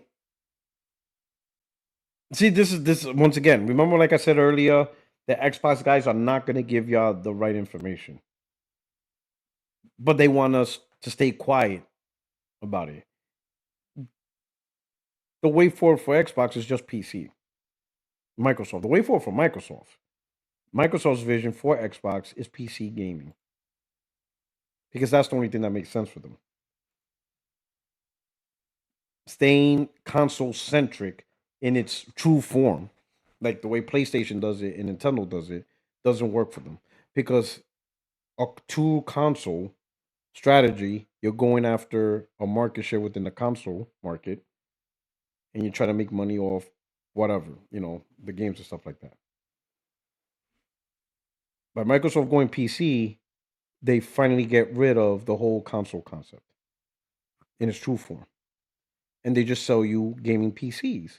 And you don't have to sell a lot of gaming PCs. I mean, look at some of the PC gaming brands out there. Like, do you hear about the HP Omen being a big seller? Like, I mean, who even buys the HP Omen? For those of you who know, HP has their gaming line. They're called the Omen gaming line. Do you even hear people talking about they're buying Omen gaming computers?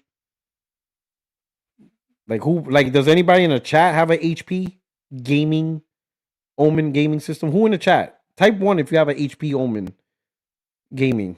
Type 1 if you do. Just real quick. Anybody has an Omen gaming platform from HP, whether it's a laptop or a desktop? Oh, shit, you do have one? Eric the Beard has one. Someone says I play. Oh, a couple of people. Oh, shit. Galaxy Fur got an Omen. How y'all like it? Got 2 people that have it. Wow. Okay. But you see, because the HP Omen, or if you want to go with Asus, the Republic of Gamers, they have desktops. They sell each hardware for profit. They don't lose money. They make money. In fact, they make money. They make decent amount of money because the margins to sell these platforms, they get a good cut. That's what Microsoft's going to do. They're going to get a good cut of profit off of Helix, right?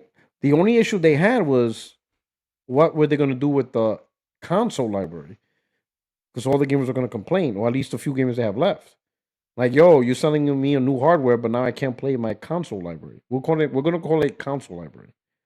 Their console library is not compatible with PC, so they figured out a way to get their console library be playable on PC. That's what Helix is primarily about, is being able to play a console library on your PC. And then, of course, they're going to still call it a console because it's probably going to be in a case, whatever. But I guarantee, just like the ROG Ally X, once you have it in your hands, it's a PC. Because that's what happened when the ROG Ally came out. When the ROG Ally came out and the reviews started coming in, all the reviewers were saying, hey, this is a PC. All of them were saying that. Before it was revealed, people were talking about, oh, it's like a console, Xbox-like, whatever. Once they got it in their hands, they said, no, this is a PC gaming handheld. It's PC gaming. It's not Xbox gaming, it's PC gaming. And then you have all these Xbox defenders talking about, this is an Xbox. Now, all of a sudden, the campaign, this is an Xbox, is stupid now. Now they don't like that campaign. Now, all of a sudden, the campaign's no good. Well, Xbox ROG Ally, that was part of your this is an Xbox campaign. So, hey, I need to ask a question. I need an answer. Is the ROG Ally X an Xbox? Is this an Xbox? Because according now, the campaign is stupid. Apparently, the campaign sucks, and nobody liked it. So now that we got that out the way, is the ROG Ally X an Xbox? Because apparently, this is an Xbox was a stupid campaign. You know what? We never really hashed that out. I'm like, holy shit. You know what? Better late than never. Xbox community. Is the ROG Ally X still an Xbox? Because apparently, this is an Xbox campaign was stupid. It hurt the brand. And Microsoft got rid of it. So, let's go back to the original question. Is the ROG Ally and ROG Ally X an Xbox? Is the phrase, this is an Xbox, still valid? I need answers. I need somebody to tell me, is this an Xbox? Is that still a thing? Because now apparently it was a stupid plan. It was dumb to begin with. Good question. What do you think? I mean, they said it. Oh man, I can't. It's like the internet hates me. I keep seeing this everywhere. Amazon is removing 4K streaming from Prime Video starting today. It's not locked behind its ad-free tier. The ad-free tier also increased from $3 to $5 a month. I really feel like him right now. Listen, Amazon, I don't care what you do. Listen, Amazon, you're not beating me. I'm not giving you extra money to pay for something I already had. You're not gonna make me pay extra money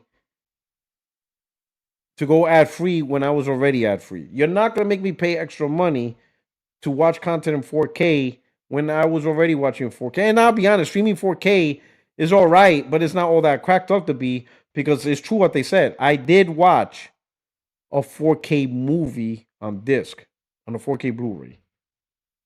I watched Batman, The Dark Knight, in a 4K Blu-ray. In fact, I gotta buy one. I gotta buy it. Chat, can we all agree? A 4K movie streaming has not replicated that. When I saw that sucker on disc, 4K Blu-ray, my mind was blown. I was like, this is not how it looks like on TV. You know, streaming it from, you know, HBO Max or wherever it's at right now. I'm like, this is not, like, wow, this looks incredible from the disc.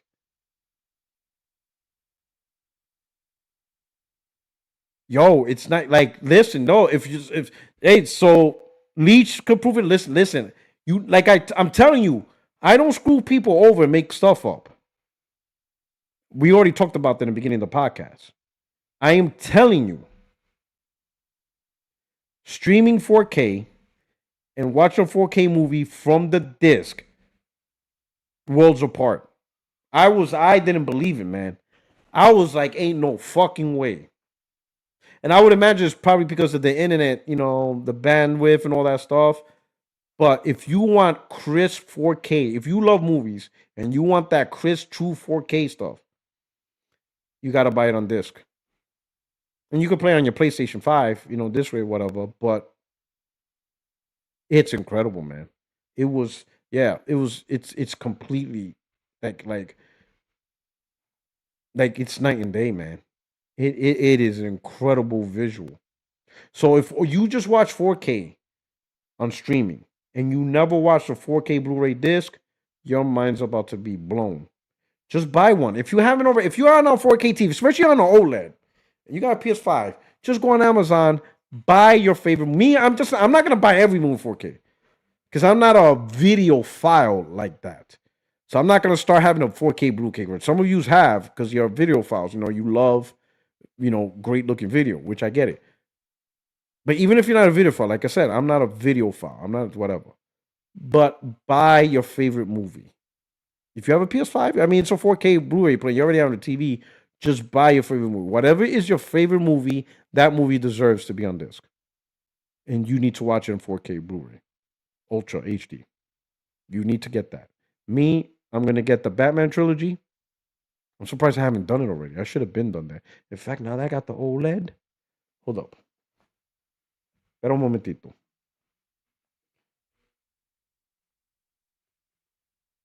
I'm going on my Amazon app right now. That's messed up, right? I'm live on a podcast. Everybody's like, yo, this motherfucker's live on a podcast ignoring us. And he's shopping on some shit. Let's see. The Dark Knight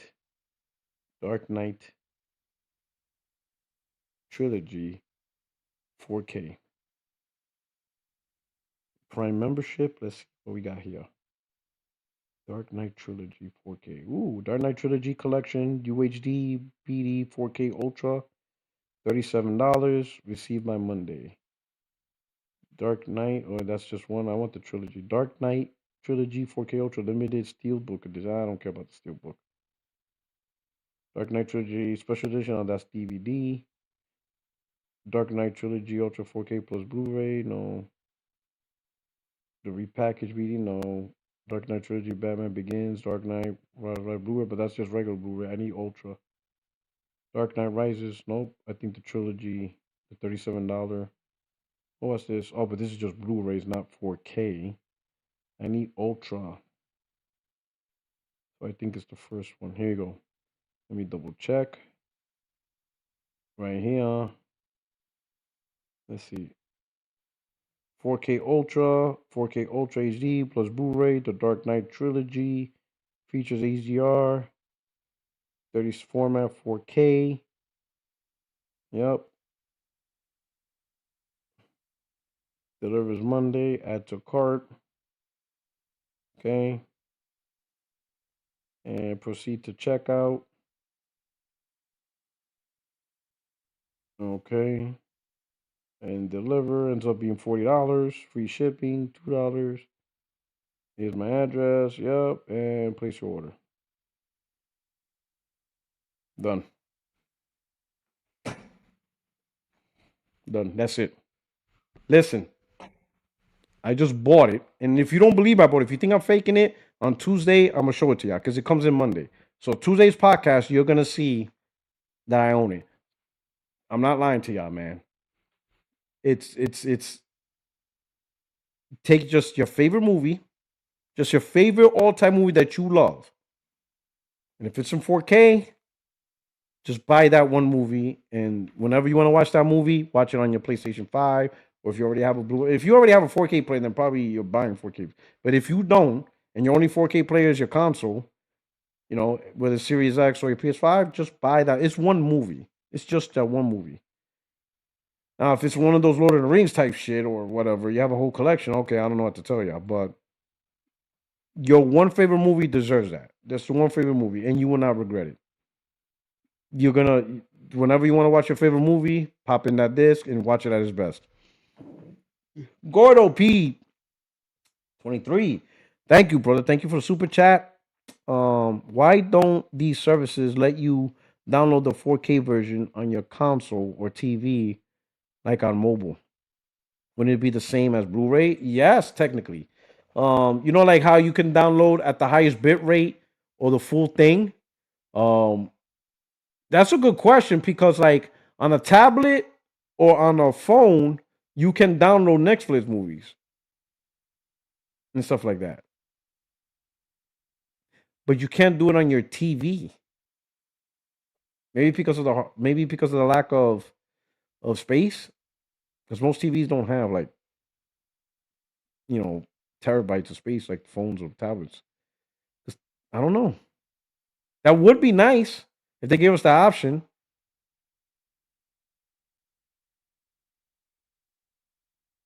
It says, y'all got favorite movies? I can't. You don't got a favorite movie? Everybody has to have a favorite movie. Everybody has to have a favorite movie. You gotta have a favorite movie. You gotta have that one movie that is like, no matter how many times it's played, you will watch it every single time. Let me see. What's his name? Alien ISO. You're telling me there's not one movie or one show or one anime, something that when it's on TV, you have no issues watching it. Every single time they play it. You'll watch it all the time, over and over and over. You're telling me you don't have that one movie. Because if you do, that's your favorite movie.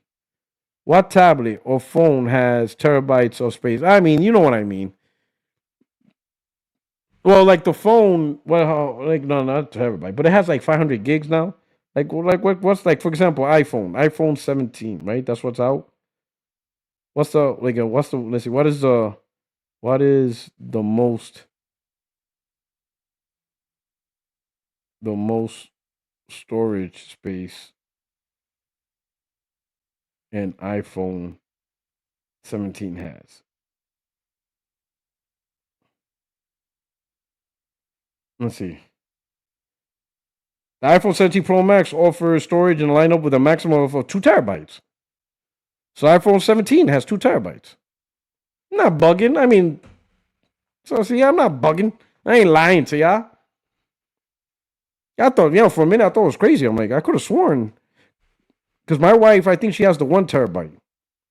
Yeah, my wife has the 1 terabyte. So you have a whole 1 terabyte. That's plenty of space for movies. My man said American Ninja. Great movie.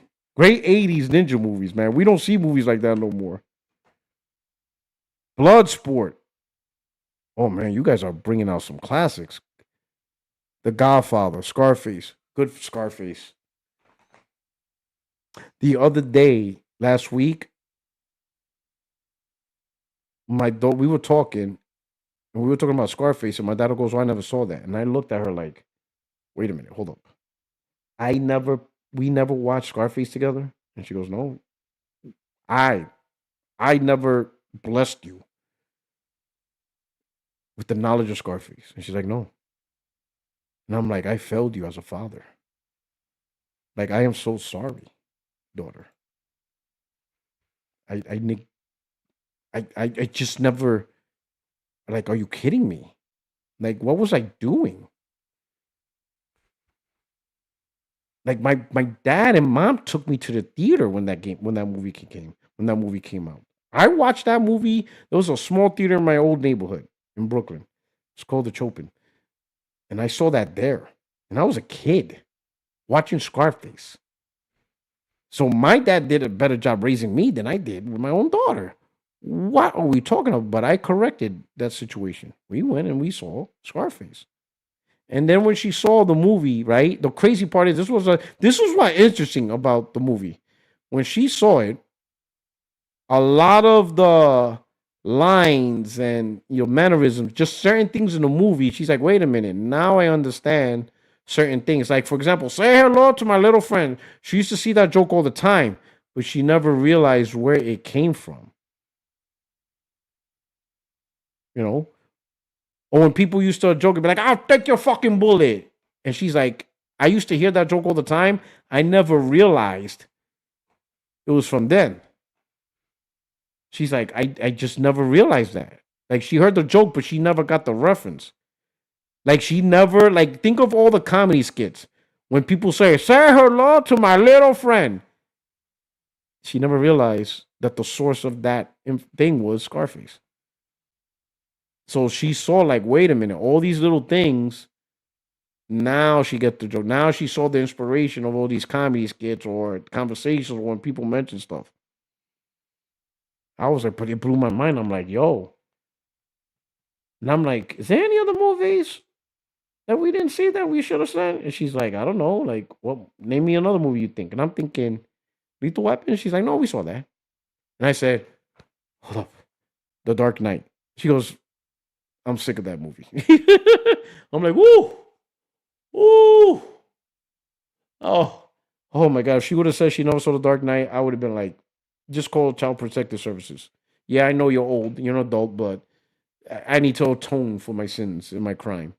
Because that's just child abuse. Having a child and you didn't bless them to watch The Dark Knight, that's just whatever. She even said, not only did I see that, but I saw what's this one? The one with Jack Nicholson. I'm like, oh, with Michael Keaton. She goes, yeah. Oh, whew. I was like, oh, thank God. Oh, thank God. You saw that one too? She's like, yeah, you showed me that one. Whew. I was like, oh, I was about to lose it. I was about to lose my shit. I'm like, yo, I was about to start all over. But then I mentioned Godfather. She goes, no, I never seen that. I'm like, oh, man. I'm like, Goodfellas? She goes, nope. A Bronx Tale. She's like, nope. So it's really the gangster movies I never showed you. So primarily, so now I gotta catch her up on all the gangster stuff. So for whatever reason, I didn't show her the gangster stuff. Donnie Brasco, Goodfellas, Casino, Godfather 2, Bronx Tale, Carlito's Way.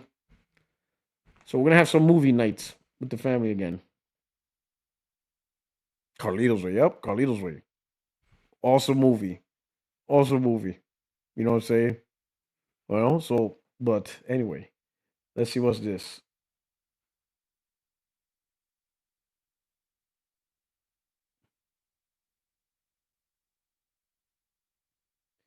Man, look at this VG guy. He's just in pain, bro. This VG gamer, like again, look at this guy. The hard truth is, majority of PC gamers can't run Cyberpunk 27 the way PS5 Pro ran. He's like, laugh out loud, but can the Pro run Batman Arkham Item at 60 FPS? Gotham Knight, RDR2, where's all the performance when you need it? Well, those games are locked by the developer. And there are games that are locked by the developer on PC too, so You know, there's a difference between a developer locking down your performance and you have no answer or good answer, whatever, versus the platform being unable to do it on its own.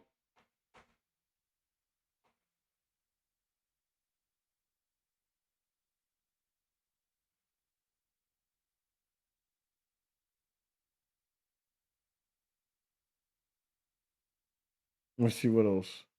Um,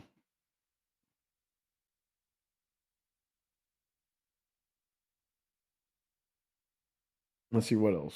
Let's see what else.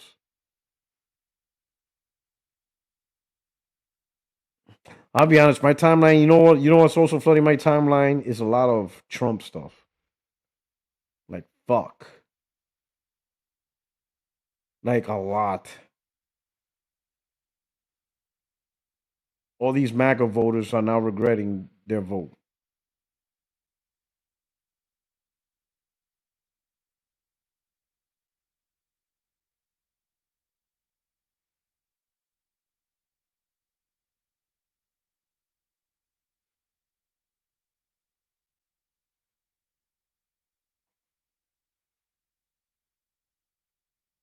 Let's see.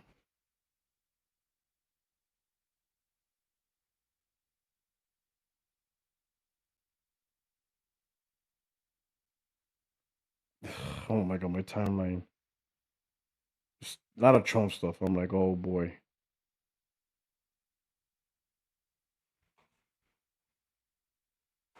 Okay, let's see what this is about. Glassdoor Gamer has something.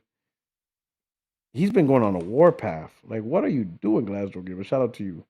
What's this? What's this about? What else you want us to learn now? What's this about? Picture this. Samsung or Razer, picturing. major hardware manufacturers, Lenovo, Dell, could make their own bespoke Xbox-style console that will fully support SteamOS, but most importantly, this Xbox dashboard. The same exact... Picture this. A PlayStation has all of the games that you'd need. What are we talking about? You know, this is yo, I'm glad I am not the who is that guy? I am glad I'm not the only one that noticed this. And I know you guys noticed this too. They keep saying next gen with Helix, I get to play at least the PlayStation games that already came out, Xbox games, and third party. That's the hype of Helix. You know, the games that did release on that PlayStation put on PC, it's I guess delisted, but I don't think it's gonna get delisted. But let's say they don't delist it, right? It's still there, so they'll play Spider-Man 1, Spider-Man 2, Miles Morales, Returnal, all the games that are there, but all the new games they don't have access to. But they're bragging about, next gen, play Helix, play the small PlayStation library of the titles that did come out, Xbox and third party. That's what they're waiting for next gen.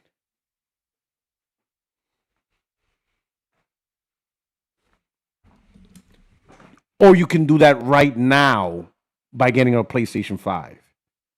You can, like right now, play Xbox games, PlayStation games, and all the new PlayStation games that's not going to come to PC and third party. You don't have to wait till next gen. You could do that like right now.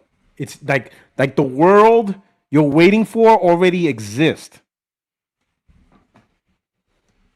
You could do it now. And you don't have to settle for some PlayStation games. You don't have to settle for the ones out. PlayStation's going to make more new games. So you can add more PlayStation games to the table. Play Intergalactic. You can play Wolverine. You can play Sorrows.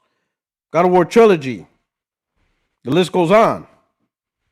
When X-Men comes out, next generation, you're not playing that on your Helix.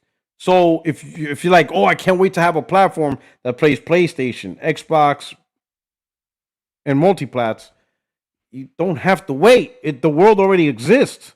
That multiverse, we're already living it.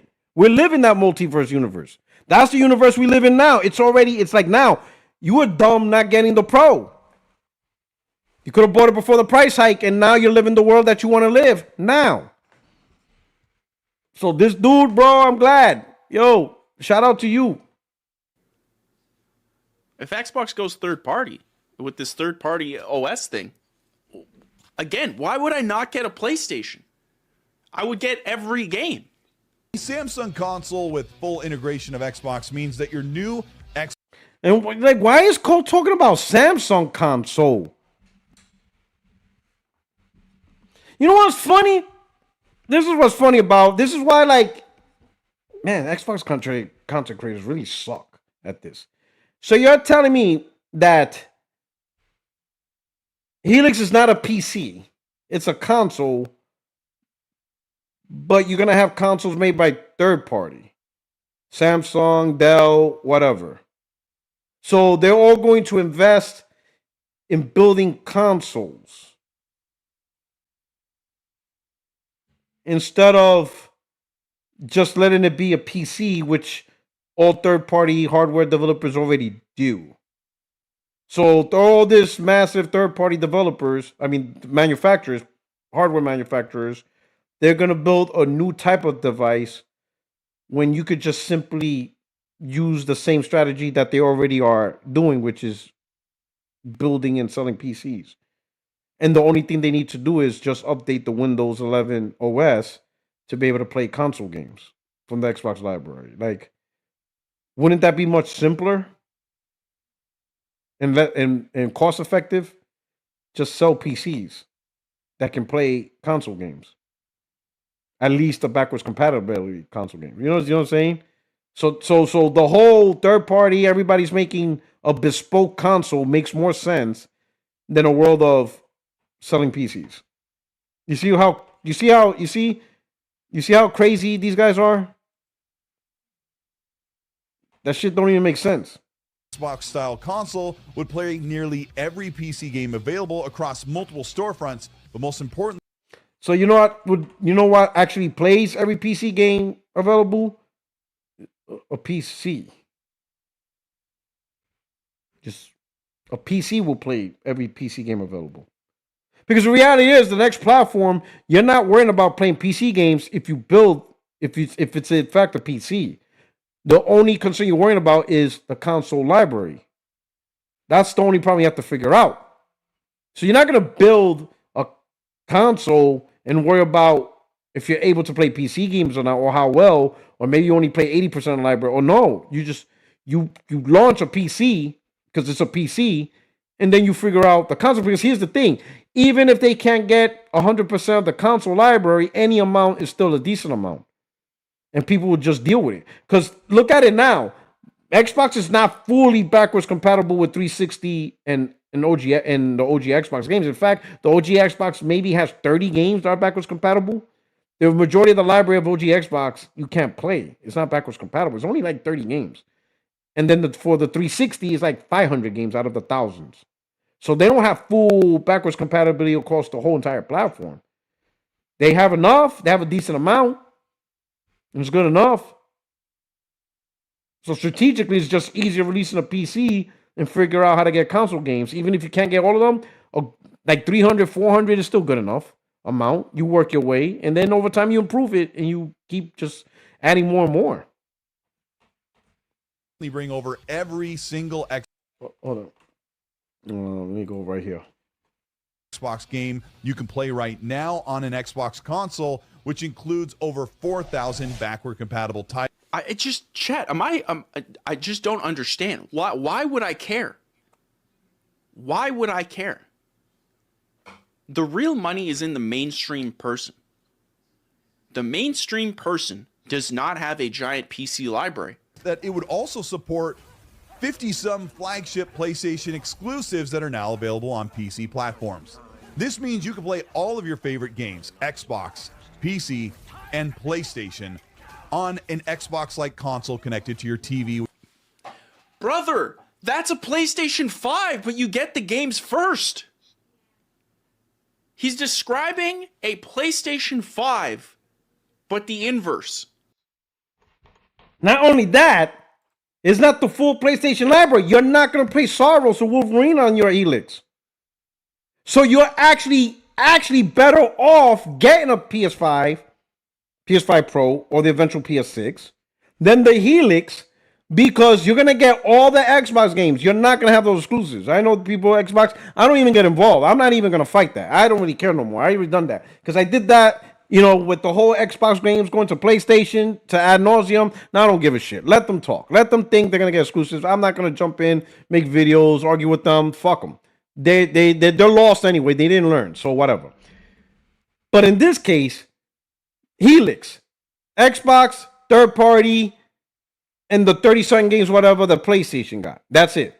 Or PlayStation, all the Xbox games, the third party, and all the PlayStation games to include the new ones. If that's the argument you're making, PlayStation clears. You can't beat a console with more games. You can't beat Helix cannot beat the PlayStation because PlayStation got the Helix games and more games Helix doesn't get. You can't beat that. So if your argument is a platform that plays PlayStation, Xbox, third-party games, PlayStation clears. Clears. The only shift that could possibly change that is if Microsoft decides to not put games on PlayStation no more. Then everything shifts. Because now you're talking about Xbox games on one platform versus PlayStation game on the other platform. It becomes the whole console exclusive argument or whatever. Whatever. But PlayStation getting every Xbox games versus Helix that only has the older PlayStation games, PlayStation wins instantly. It's an instant win. And this guy gets it. I'm glad I'm not the only one. I'm glad there's still some people. Hey, somebody put in the chat, let me know who this guy is. I need to follow him because, he knows exactly. Hey, Glassware Gamer, Send me the link in DM, please. Like Samsung could be in the range of $1,000, but be much more powerful and more capable for.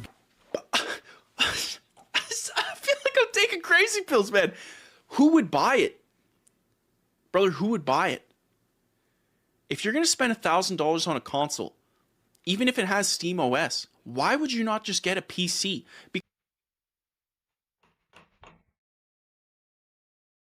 And you know what's funny? The majority of normal people understand that. I get it. That dude gets it. It's only the Xbox fans and fanboys that are delusional. Xbox fanboys, I promise you, listen, I have not failed you this gen. Sure, you may not like me because I'm good at talking shit. But with real information, I am better than your favorite Xbox content creator. By far. Think about this. You're an Xbox fan. Unless you're a hardcore fanboy and you're just fanboying and you're emotional, if you're the real gamer, you're a real Xbox gamer, okay. If you're really that, consider this.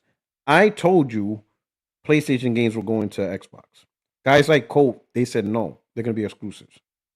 So you got an Xbox console based on the fundamental idea of you thought you're going to have exclusives. You didn't get it. You ended up with a console that has no exclusives. And the games that you enjoy, all the new games, whatever, is going on PlayStation. If you would have listened to me, you would have bought a PlayStation and you still would have gotten the games that you want, plus the PlayStation games, plus better third-party support. How can you argue that? How can you make an argument? The only reason, right? And I'm not saying this is a good reason or a bad reason, but the only legitimate, I will say it's a legitimate reason. The only legitimate reason to choose Xbox is Game Pass. That is it. And that could potentially even go away. Because of the rumor of a first-party centric Game Pass, meaning no third-party, just Microsoft's own first-party titles. That's it. A specific Game Pass for that. And apparently it's for Xbox. But that Game Pass, Sony might allow because it doesn't involve third-party. It just involves Microsoft published own games. Sony might let that Game Pass subscription be on PlayStation. Since it strips out all the third-party games that they make a 30% cut on. So they allow Game Pass, they get a 30% cut off of subscriptions. They might allow that. And your one remaining reason, legitimate reason for playing Xbox, that's gone too. Who really is the bad guy in this story? I'm really the bad guy? I'm just giving you factual information. In reality, you're the ones getting fed bullshit. Hold people accountable for the bullshit they're telling you. Picture this: Samsung or Let me see. Let me look in the chat. Who is this guy? Did anybody answer that question? Let's see. Shout out to Craig Harris. The PC folks are so stupid. They'll sell their car for gas money. Ouch. And we got Effective. Thank you for the super chat. And Craig, thank you for the super chat, brother. I really appreciate it. Sony is making an MGS movie. Rumors are true. I don't know. I haven't heard anything. Who would be the star? Who would be a good star for that? I think the actor that did Twilight, the Batman. I think he's a good actor. I think he matured and grown. I think he'll be a good, solid Snake.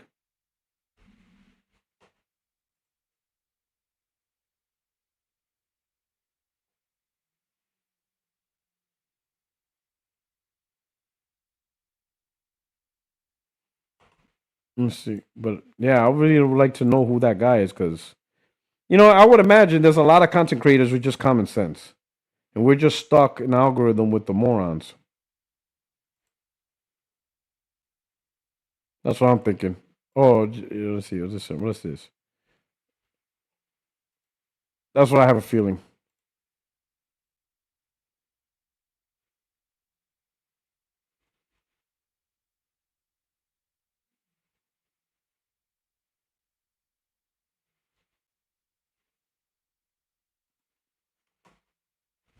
Let's see what else we got here.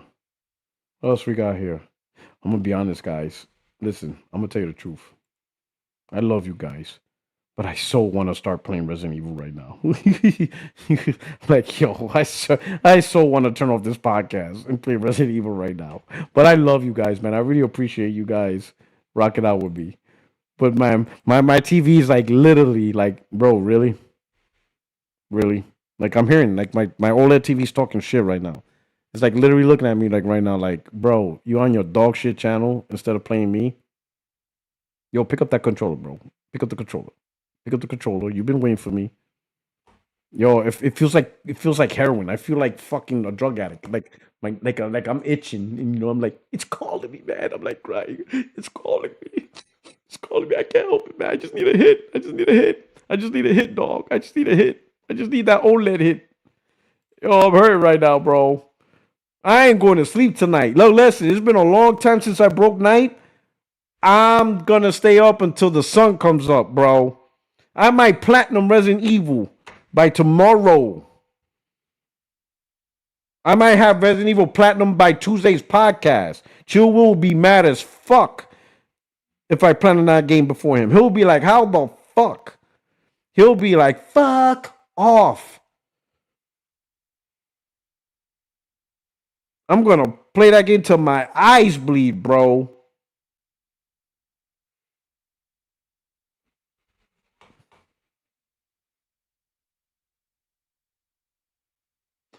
Yo, so all right, y'all ever heard of the web browser Brave? Let me put you on Brave. Let me put you on. Let me peep you on game. Let me put you on game, son. All right, I'm gonna get my New York. Yo, son, let me put you on game. All right, if y'all don't know, let me put you on game. All right. So y'all talk about YouTube Premium, right? And most of you, a lot of you, got YouTube Premium because no ads, and you're like, man, no ads. This is awesome. It's great. Whatever. That's what y'all do. But there's this web browser, and it's good. Web browser is good. It's called Brave. In fact, I use this. This is what I use to podcast on. I mean, I use this. This is how I do the podcast. I use podcast. Open up the YouTube Creator, whatever, through Brave. So YouTube Premium is being increased to $15.99 a month, up from $13. Family plans, whatever. And Brave just did a post right here, and it says blocking ads in Brave is still $0, by the way. So when I see you guys or people telling me, "Oh, you don't got YouTube Premium, bro, how you deal with the ads, bro? Yo, I can't take ads. And I'm like, I'm on Brave. I don't get ads either. I don't get ads. You ever notice that? Remember back in the days, when I used to show YouTube video, when I was sharing screens, whatever, on YouTube, whatever, because I didn't download it, whatever. I would show it straight from YouTube. We would get the commercials. You guys seen that. Whenever I do a reaction video, yeah, haven't noticed, you haven't seen that in a long time. It's because I do everything through Brave when I do this podcast. When I watch YouTube, I watch it through Brave. I don't get ads. Who's up on Brave? I'm sure I'm not the only one. I'm sure I'm not the only one. My man says, stream RE9 and get some Puerto Rican food. Well, sadly, here in North Carolina, Jenna, if I'm going to get Puerto Rican food, it has to come from my wife. And she has to cook it. Well, I think there is one Puerto Rican restaurant, but it's all right. And that's one thing I miss about Florida, man. So many Caribbean food out there. Oh, my God. There's one fast food joint, though, my wife loves. There's one. I don't think anybody's. There's one like chain restaurant. It's not a chain restaurant. It's a fast food place. But there is one that my wife loves. She doesn't really care about McDonald's. She likes Five Guys. She likes In-N-Outs. But there is one place that if I mention it, she will eat it all the time. Every single time. If she sees it, she's getting something from there. And this is the only place she was ever like that. And it's a place called Charlie's. You ever heard of that? Charlie's Steakhouse? Or steak, whatever. I think it's just called Charlie's, but Charlie's cheesesteaks. I don't know why, and I like it, but it's this right here.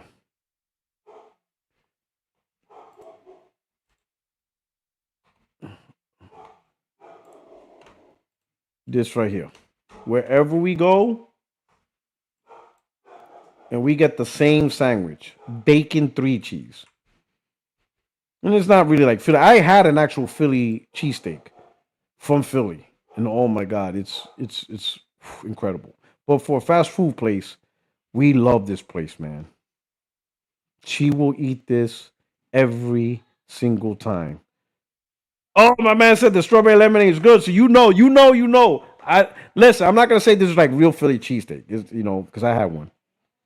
But man, this is the only chain of fast food place that my wife will eat, no questions asked. Like I tell her, we could get McDonald's. She's like, Wendy's, Chick-fil-A. She likes Five Guys, but Five Guys is expensive as hell. I remember I got 2 cheeseburgers, fries, and a drink. It was like $60. I'm like, bro, we could have went to a restaurant and got food for $80. Like, I'm like, yo, that's Five Guys is off the hook, right? Let me tell you something. If you ever ate at Five Guys, I'm gonna say this now. Hold on. Let me tell you something. Why don't you even put the picture? Here you go. There's a picture. That's it. Charlie's Philly cheesesteaks. That place. This place, my wife be every time, boy. Bacon 3 cheese. That's what we get. The bacon 3 cheese sandwich. She goes hard. Yep. That sandwich goes hard. But I'm gonna say this back to Five Guys. If you never ate at Five Guys and you eat at Five Guys for the first time, any of you, if you ever get the opportunity to eat at Five Guys, okay, never get the large fries or the medium. Get the small one. Just get the small fries. Listen to me. The chat. This again. I don't screw you guys over. I don't screw you guys over. Listen to me. Do not. I don't even know why they have sizes for fries, and I'm going to explain. It doesn't even make sense because with the small fries, they just fill the whole damn bag full of fries anyway. They don't give a cap. They don't care. It's not like McDonald's where they, no. You order small fries, like, bro, like the bag grease, like there's so much grease because there's so much fries, like the bag is about to break from the bottom. You have to hold the bag from under the bag. Don't order large fries. You're wasting your money. Just stick with the small fry. You don't even have to order 2 fries. Like let's say if it's like you and your date or whatever, 2 people. Get 2 burgers, 2 drinks, 1 small fries. And they're just gonna throw mad fries in there. And you could just share it, bro. It's crazy. One time I ordered fries, I'm like, yo, they threw the entire Idaho farm of potatoes at me. Like, it was literally the entire Idaho farm. Like, they took every potato in America and gave it to me, cut it up and served as fries. I'm like, yo, they just throw mad fries. They do not care about how much fries they give you. There's no system. There's no rhyme or reason. They just fill it up. Doesn't even fit in the cup. It's crazy. Five Guys burger is good, but man, it's expensive. But this is my wife's go-to. She loves this is her fast food place. And what's sad is we don't have that here in Jacksonville, North Carolina. The closest is, I think, in Wilmington. For those of you in North Carolina that knows North Carolina, Wilmington's about an hour and 20 minutes away from where I'm at. So that's the only place we could get Charlie's. Here in Jacksonville, we are SOL. For those of you that don't know what SOL means, it means shit out of luck. We are shit out of luck. I just thought I'd mention that. I could really use some Charlie's right now.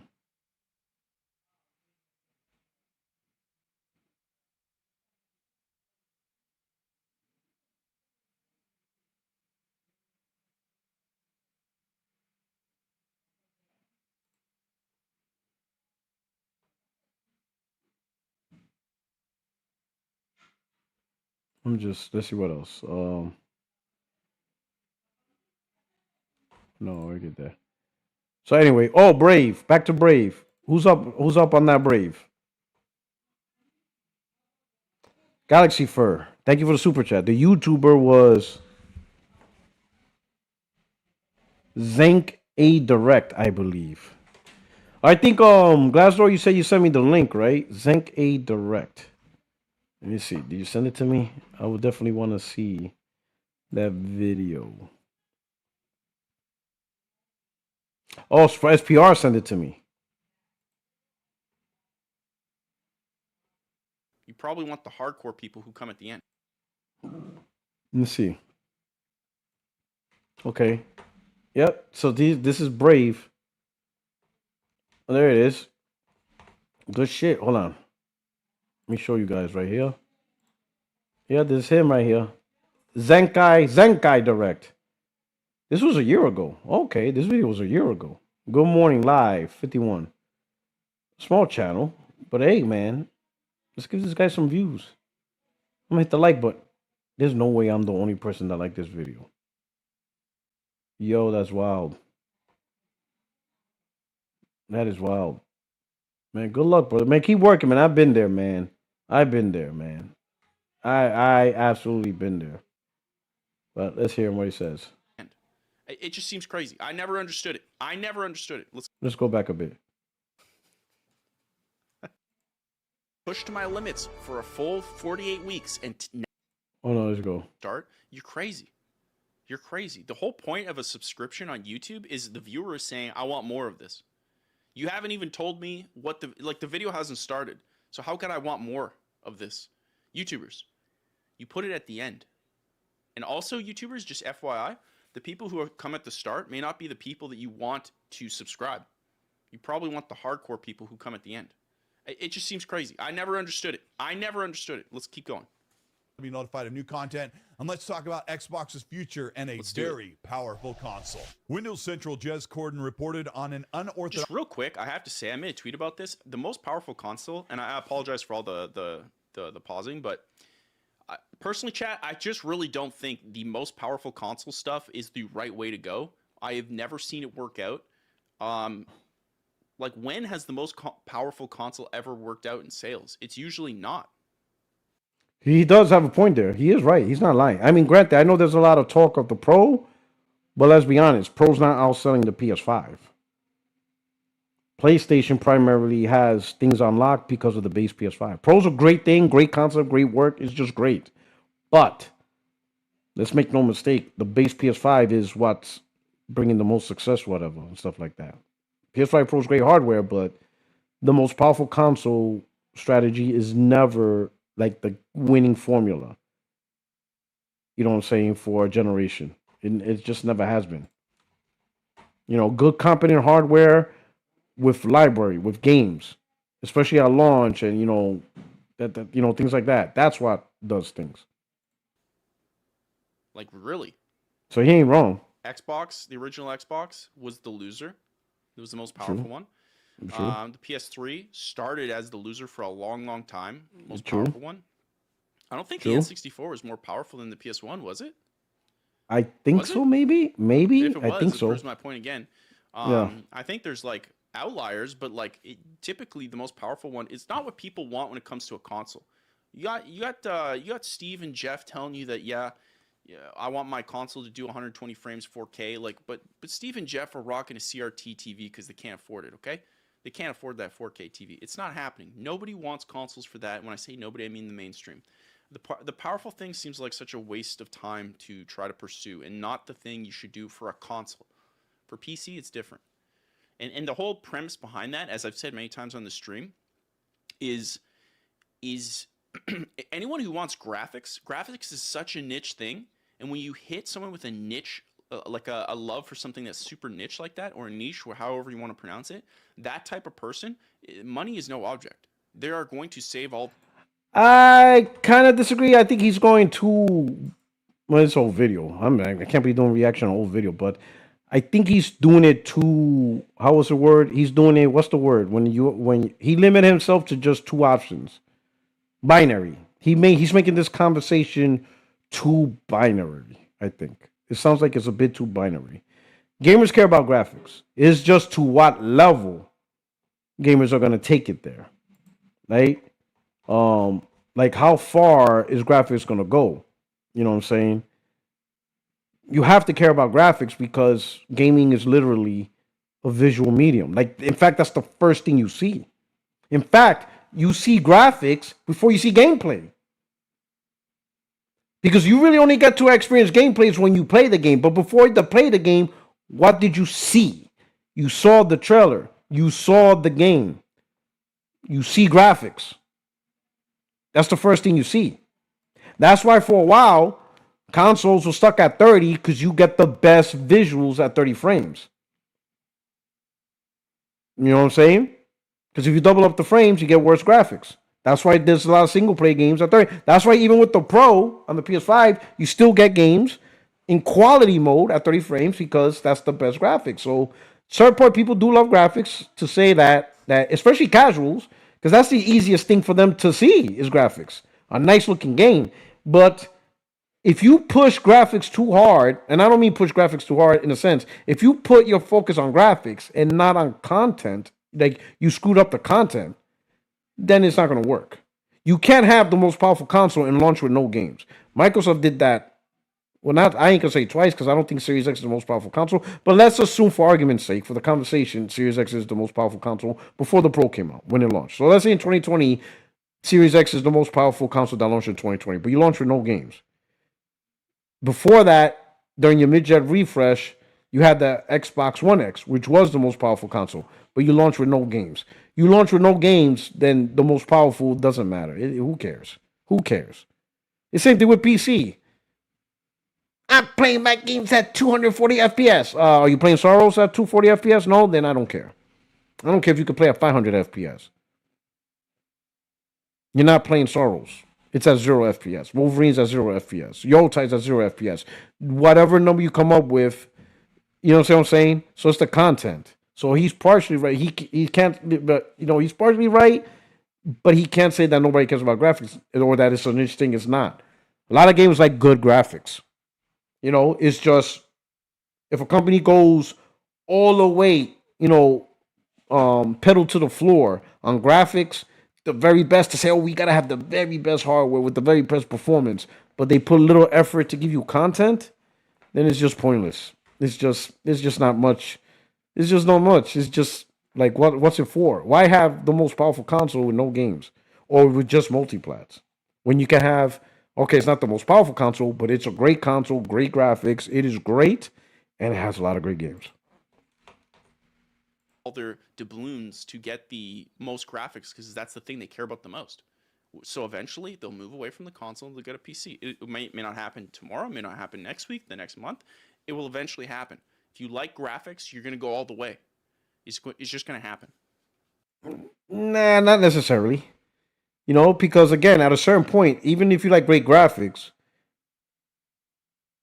great everything. You know what I'm saying? It's like, how can I put it? You could go, oh, I love great graphics until it's time to pay for it. Are you willing to pay for the great graphics? That's when the rubber meets the road. Like, oh yeah, I love 4K 120. Okay, here, give me $3,000. Like, what? Excuse me? You want this very best? This PC is going to cost you $4,000. This is the top of the line. All the premium benefit, bells and whistles. $4,000. The bells and whistles, the best of the best, the apex of gaming. $4,000, please.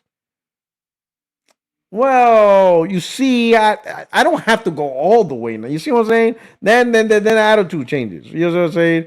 So there is a cost. There is a cost of performance that people do enjoy and stuff like that, right? But that's where I think ultimately where console gaming goes in. And now you brought back my memory. Now I got my train of thought back, right? Because back to the PC thing, right? Console gaming, compared to the highest end of PC is behind compared to the highest end of PC gaming. That's the truth, right? Especially when PC constantly, or not constantly, but especially when PC, gets a new video card, a more powerful video card over year. Even though this year, they're not upgrading, but you know what I mean, right? When compared to the highest performant CPUs and GPUs, consoles are behind because consoles are more static, right? If it wasn't for mid-gen refresh, we wouldn't even be getting like new consoles within 4 years. We would have to wait the full 7-8 years. You know what I'm saying? That's how static consoles are. You don't get iterative hardware changes to improve performance year over year or every 2 years like PC. So this mid-gen refresh, we're back to consoles like in a 4-year cycle only because of the mid-gen refresh. If it wasn't for this mid-gen refresh, we still would be on the PS5 in its 6th year. You see what I'm saying? So PC gets the advantage of having hardware, new hardware pushed out. But the thing about consoles is, even though it's behind the latest, most powerful PC, consoles still get there at a cheaper price. I mean, and it's not taking long to do it. Listen, I want you to think about this. Just last gen, we started off 1080p 30. Primarily 1080p 30 platforms. Primarily 1080p 30 platform. That's what we had with the PlayStation 4. So we jumped from last gen to this gen, primarily, with obviously upscaling 4K 60. Look how much of a jump that is in just one gen. Primarily. And now with the Pro, we already have PC level upscaling and ray tracing.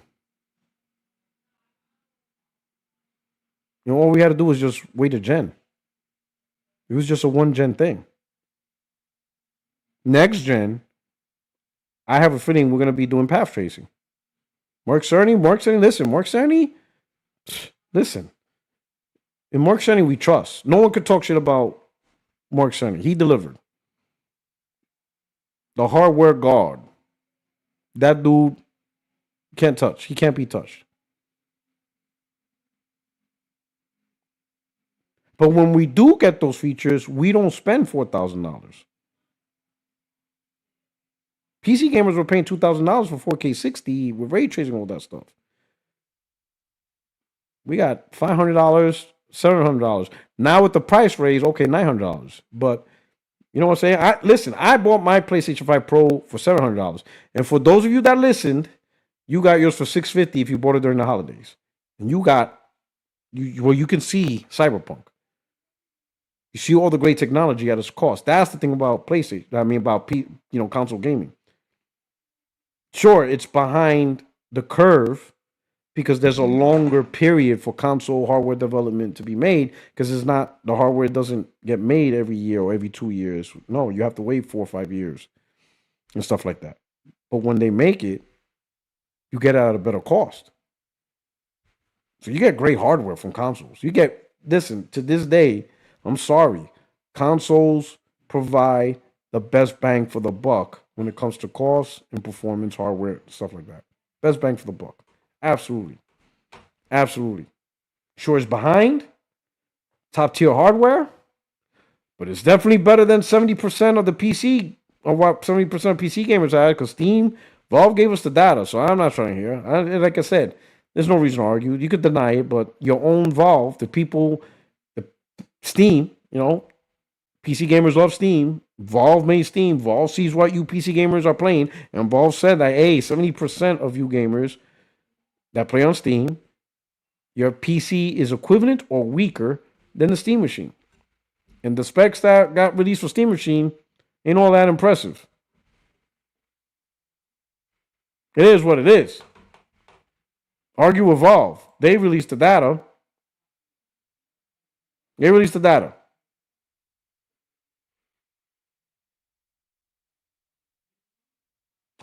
Yo, you are not lying, bro. Effective 4583 says, he says Popeyes is cheap with the fries. They don't give you fries, bro. That's not a lie. You might as well not get the fries. Get the mashed potatoes with gravy. Don't get fries from Popeyes. He is not lying, bro.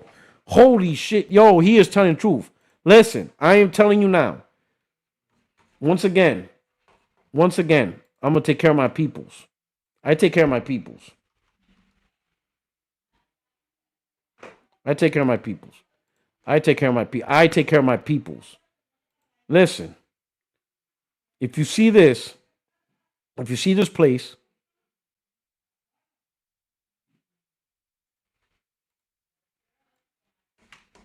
the chicken's good. The biscuits are good.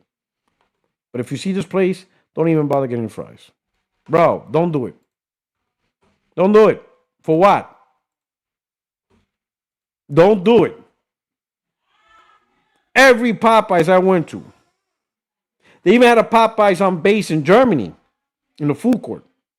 Because, for us service members, when we deploy overseas, they try to still give many of the things in America, but it's on base, though. Even Popeyes there, these guys are stingy with the fries. And when you do order the mashed potatoes, ask for a cup of gravy, because they're stingy with the gravy, too. They are stingy with the condiments. I ain't gonna lie. No, he's not lying, bro. They barely give you fries, bro. Crazy, bro. Shout out to you. Thank you for bringing that up. So if you guys, again, if you never ate Popeyes, maybe you're from Europe. I don't know if they have it in Europe. I mean, I know they have a military bases, but you come to America and you think, you know what, let me try this Louisiana Popeyes fast food. Don't even bother with the fries. And if you really love fries, then just order 2 orders. But I won't even bother, bro. Them dudes, bro. Somebody says, y'all remember the chicken craze when Popeyes started releasing the chicken sandwich? People felt like their whole life changed when they ate the chicken sandwich. Y'all remember that internet craze? That they actually run out. They couldn't even keep up with the chicken sandwich order. Y'all remember that?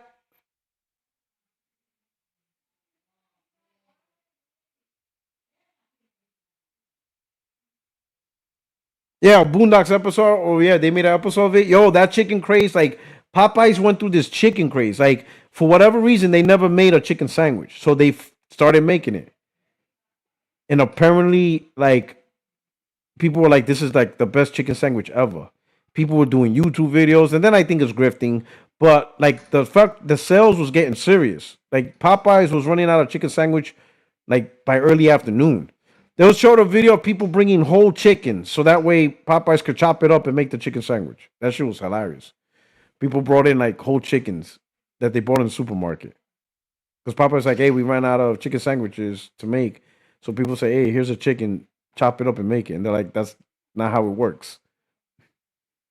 But I had the chicken sandwich other, and granted, these are years later, but I didn't think of, I'm like, Okay, I mean it's all right, but I don't know. Says Boondock, Simpsons, and South Park. We're telling the future. Yo, it's hilarious. It's absolutely hilarious.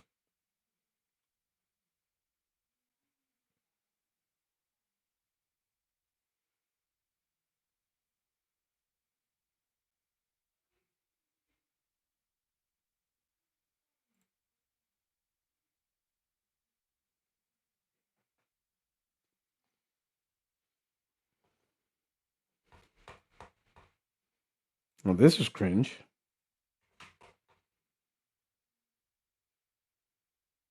Xbox is my life. Cannot wait for Project Helix.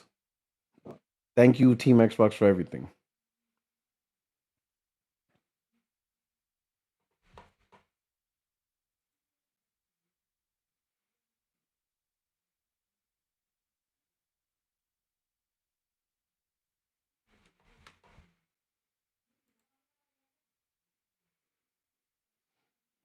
Okay. Mm.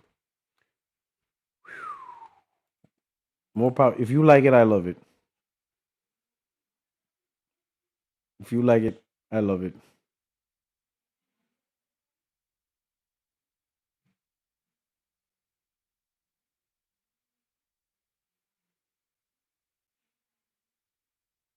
Yo, who's playing Starfield on PlayStation?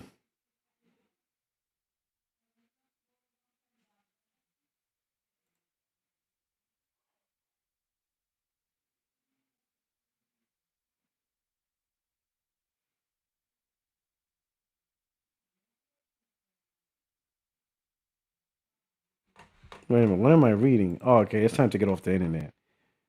What is this? Disney extraction shooter is reportedly in development at Epic Games, according to Bloomberg. It will feature Disney characters battling enemies and extracting similar to Arc Raiders.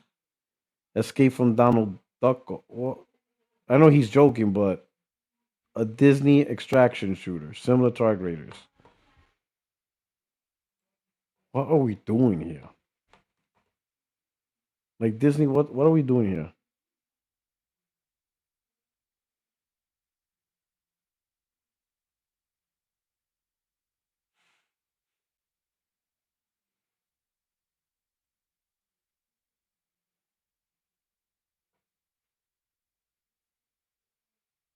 A Disney extraction shooter.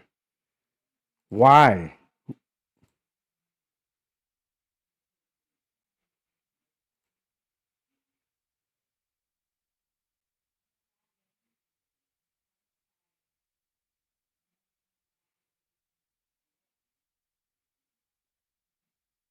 Oh, the troll is back. Everybody's deleting the message. That is hilarious. He said he's been on life support his whole gen.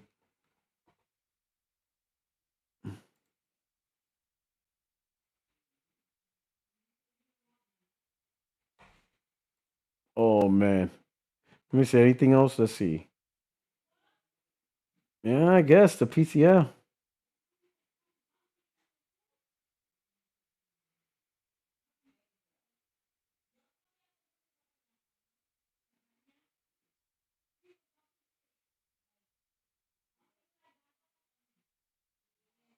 Wait a minute. I this came out of the blue. Is this true, chat? It says Dom the Bomb. If Uncharted returns with a new game, I know though who should be. Wait, is there a new game? Is there a rumor? There's a new Uncharted project.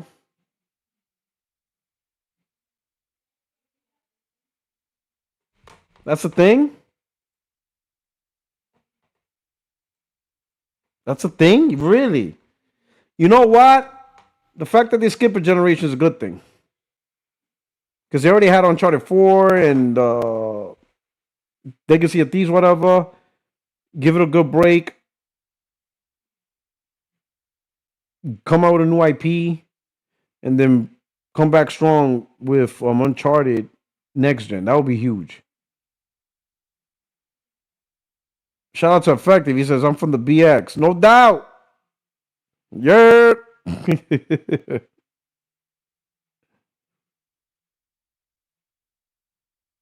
I mean, we're not gonna see it for a while, but that's a PlayStation 6 time frame. I wonder if that's the second game they were talking about. Because Naughty Dog said they're making 2 single play games, but the only one they actually officially described was um was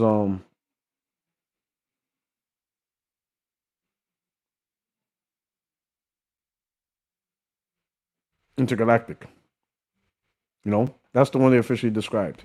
Anyway, yeah, I talked about the PC thing. Anyway, you know what? It's 9:42.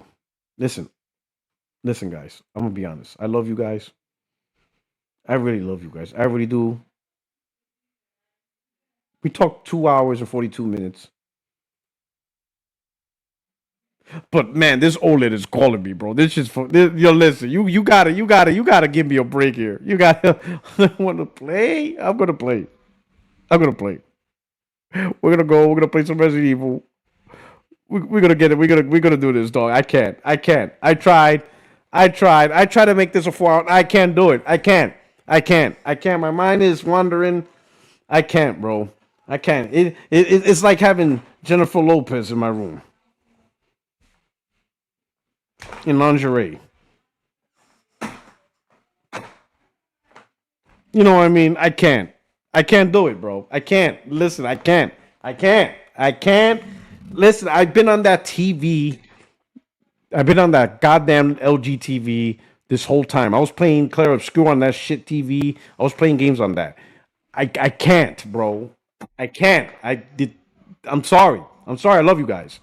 But the cocaine is calling me, bro. I'm sorry, bro. If I'm alcoholic, screw sobriety. I'm drinking.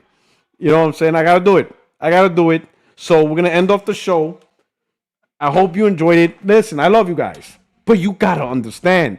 I just got the S95F, man, and it came today. It should have came tomorrow. We would have been fine if it came tomorrow, but it's here. I got it set up. It's beautiful. It's gorgeous. This is gonna be my first time playing OLED. You guys got to understand that I'm about to play on an OLED S95. So I love you guys. Thank you for rocking out. If you're new to the channel, subscribe. Come Tuesday, 8:30 p.m. Got a great podcast, great panel. You'll love the panel. Awesome panel, right? And then I'll see you next Friday. But right now, I gotta see what this TV can do. The man just said, just leave already. Go. All right. Anyway, I love you guys. You already read this. You already read these YouTube streets, Puertorock77, and we're out of here. All right. Love you guys. Enjoy your weekend. I'll see you Tuesday. You guys take care. I'll probably do a video over the weekend. OLED Rock 77. Exactly. Love you guys. Don't forget to hit the like button and share this out. I'll see you guys Tuesday. All right. You guys take care. Peace.